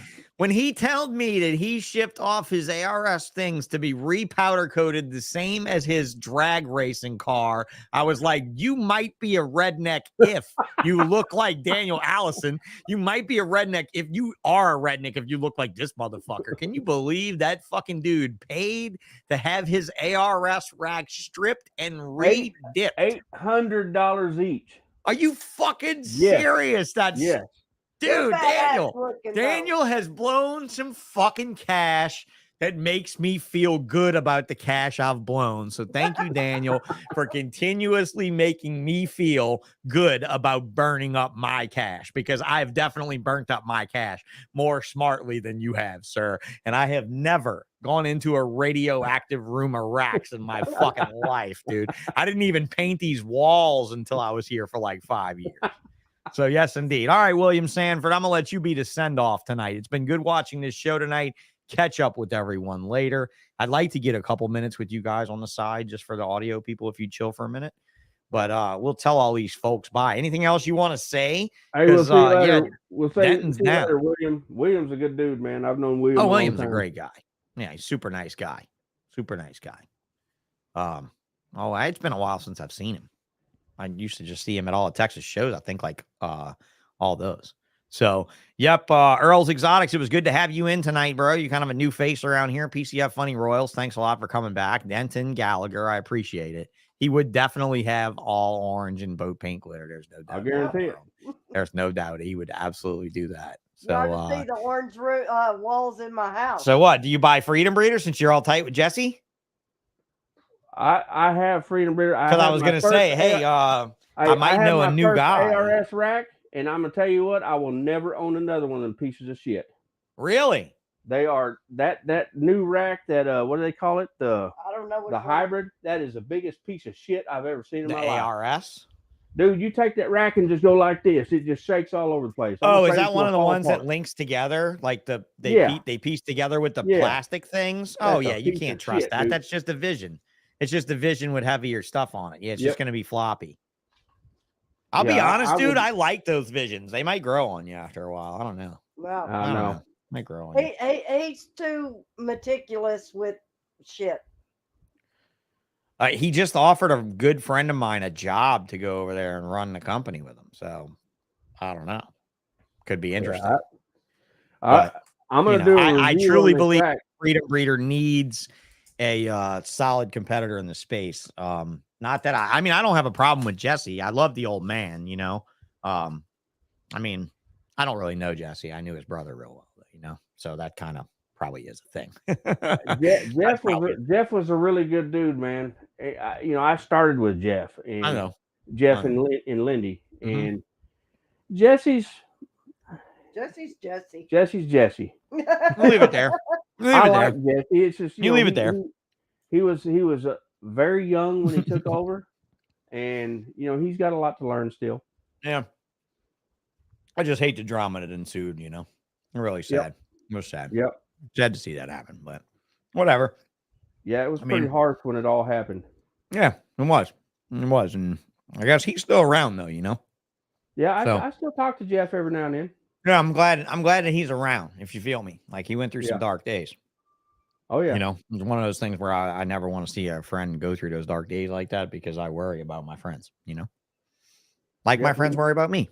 So thank you. I talked to him a lot during them dark days. Oh, but likewise, same here. Ultimately that's probably the bond that will tie us together forever, ever. Like I don't see myself fucking off the community like I did. I don't. But I've also feel that I don't want to say transcended to a level because I've definitely not gotten higher up in my career, but transitioned would be better than transcended. Yep. I like transcend because it makes it sound like I've actually grown and graduated a little.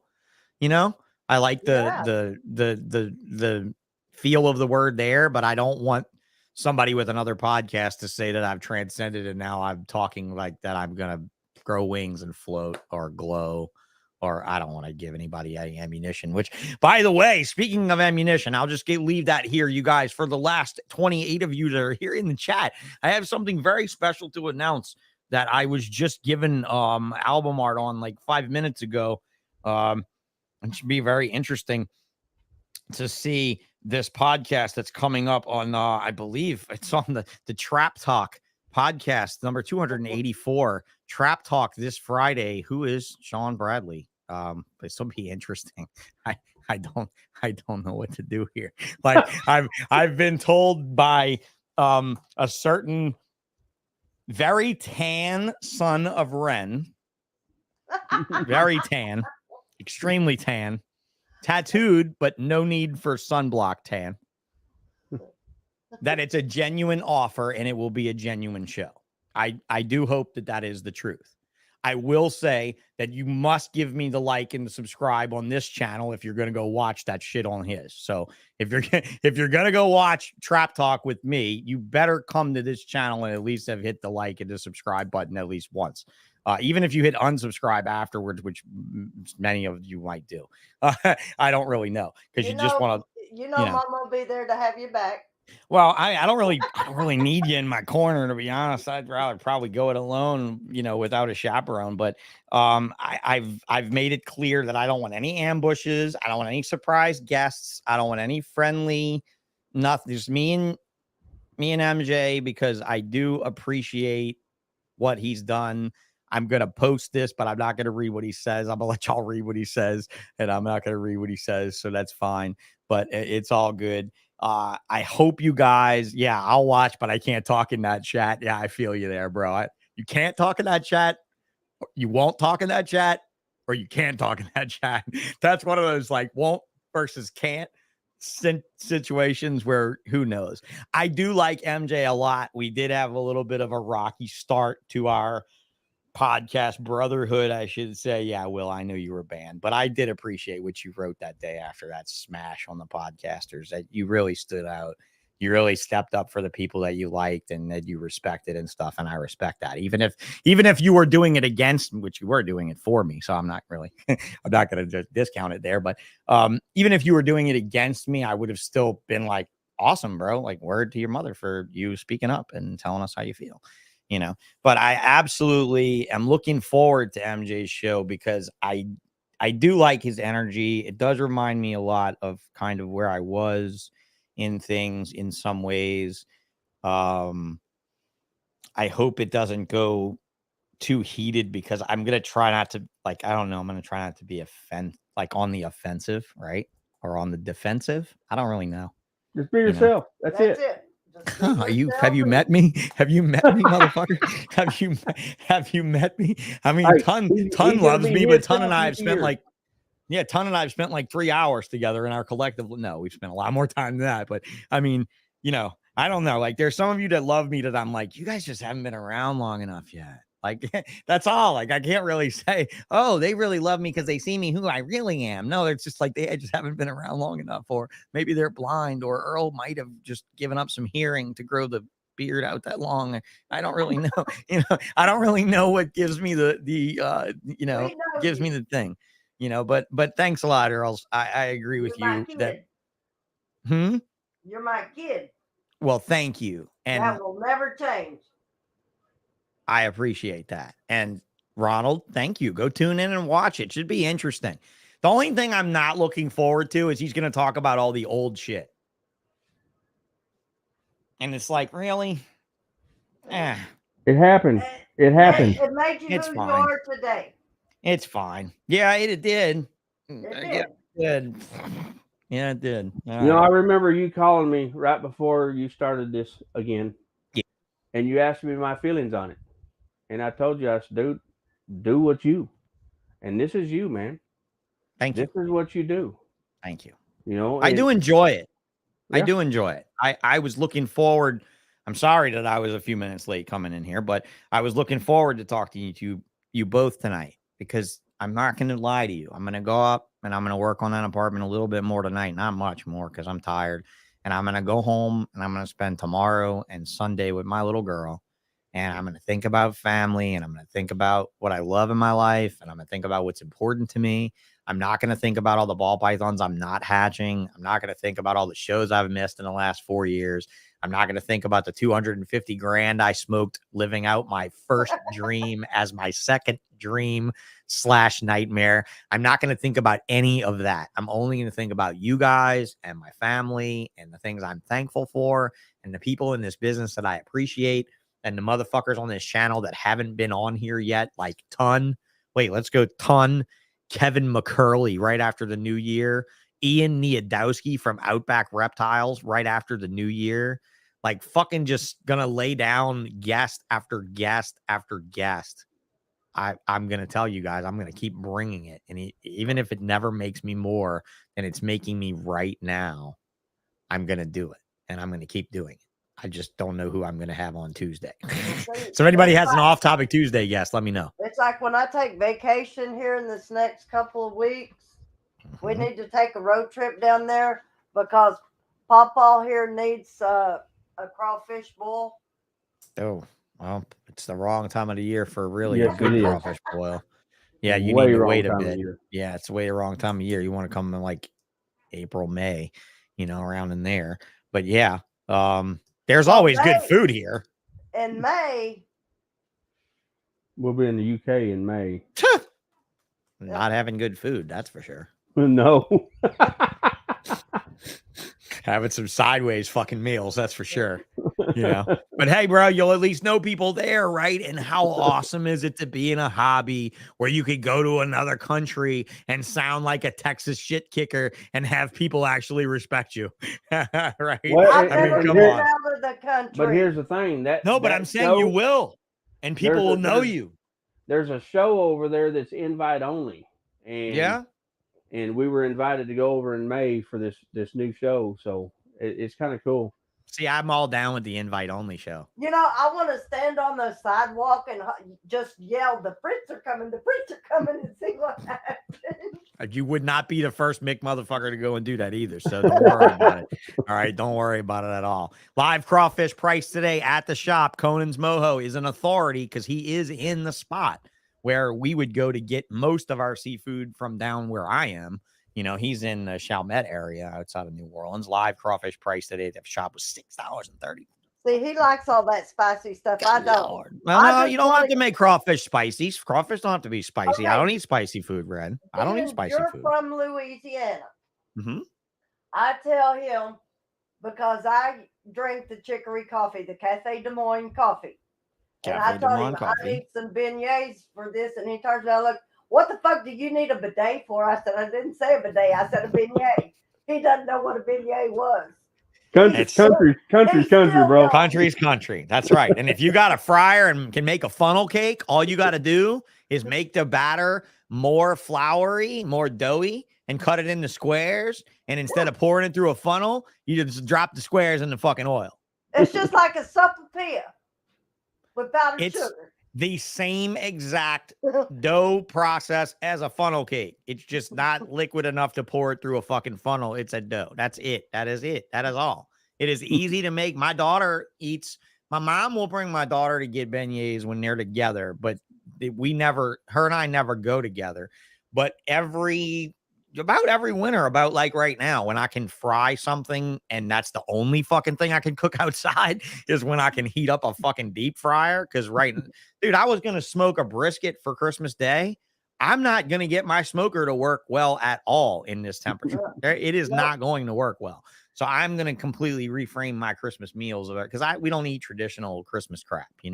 We always just smoke something, pulled pork or something easy and nothing big deal. But anyway, go to Cafe Des Moines. Yeah, Cafe Du Monde. Du Monde. Right? It's French. Du Monde. Or Morning Call is another brand in the town that's actually older than Cafe Du Monde. That was the originals. The original. It's just like the oil film.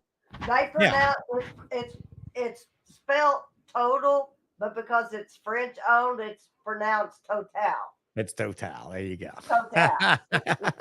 There you go. All right. So you're a Cafe au lait lady from Cafe Du Monde, pretty much. You're Cafe au lait. I love that place. Cafe au lait and beignets. Yes, and indeed. All right. Coffee, pretty much the only coffee I drink is. Yeah.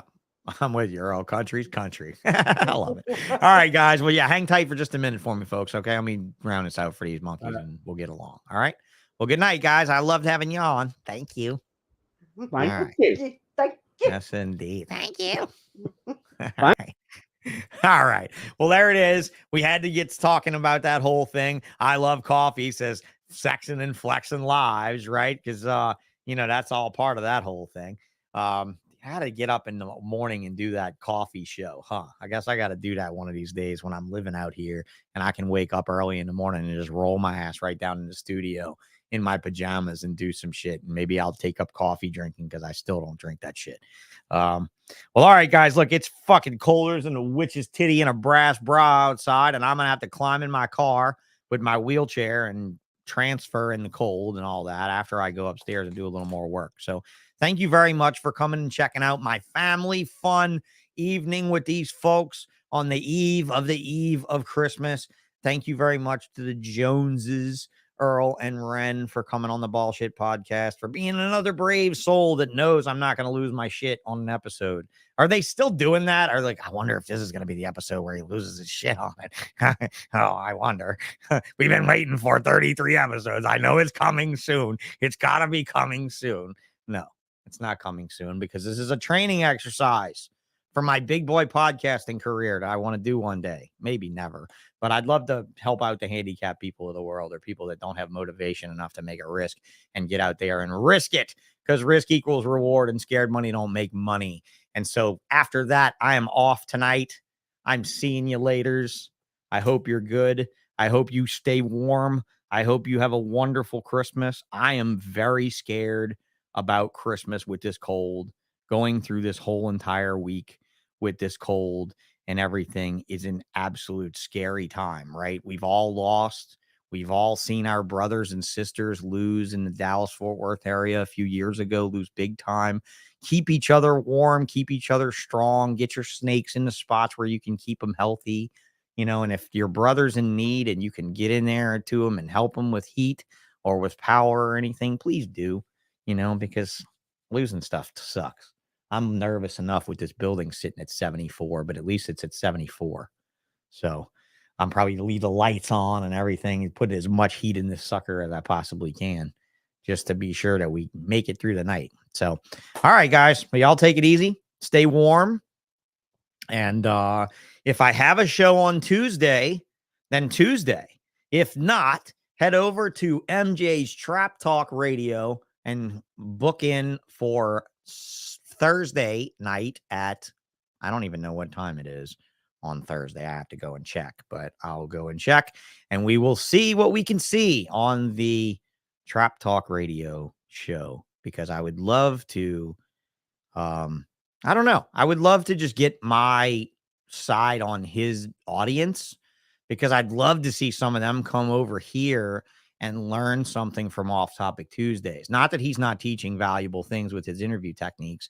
He's teaching. He's definitely teaching. We're all teaching in our own way. But I wanted, you really cannot replace the fact that some of us have been in this industry for multiple decades, and that's just time, right? One day he'll be there. The guy that's watching him right now that just started yesterday will be a multi-year seasoned professional. It just takes time to get there. I'm just not shy about saying that I did this and that, and I'm happy to tell the tale. So I hope you guys have been, having fun listening to the last umpteen episodes, and I'll just add this one to the stack. So thanks a lot, guys. Y'all have a good night. Maybe I'll see you Thursday over on MJ's, and if not, I'll see you here maybe Friday. I haven't even talked to AJ about Friday. We need to talk about that. See if we're doing it. So, all right. Denton, I'm glad to have had you on. Absolutely. Lorga, you're back again. You made it right at the end. Absolutely right at the end. It's all good. It is what it is. Thanks a lot. Is that it? Yeah. Merry Christmas, brother. See you Tuesday. If not on Trap, absolutely. Then we'll see you. I mean, I won't see you in the comments, but it is what it is. And he is no angel. No worries. Yeah. Well, I mean, who knows? And good night, Ton. Thanks for coming along, bro. Thanks for checking Papa Earl's call. You thought it was an opportunity knocking, and certainly was. So on that note, good night, brother. You've done so much for me too. Just like these people, you will always be family. And on that note, I hope you guys can continue to enjoy the reptile family just like I have for 30 years. We're all in this together. Fucking addicts. Fucking, what did I say? Ren, fucking degenerate addicts.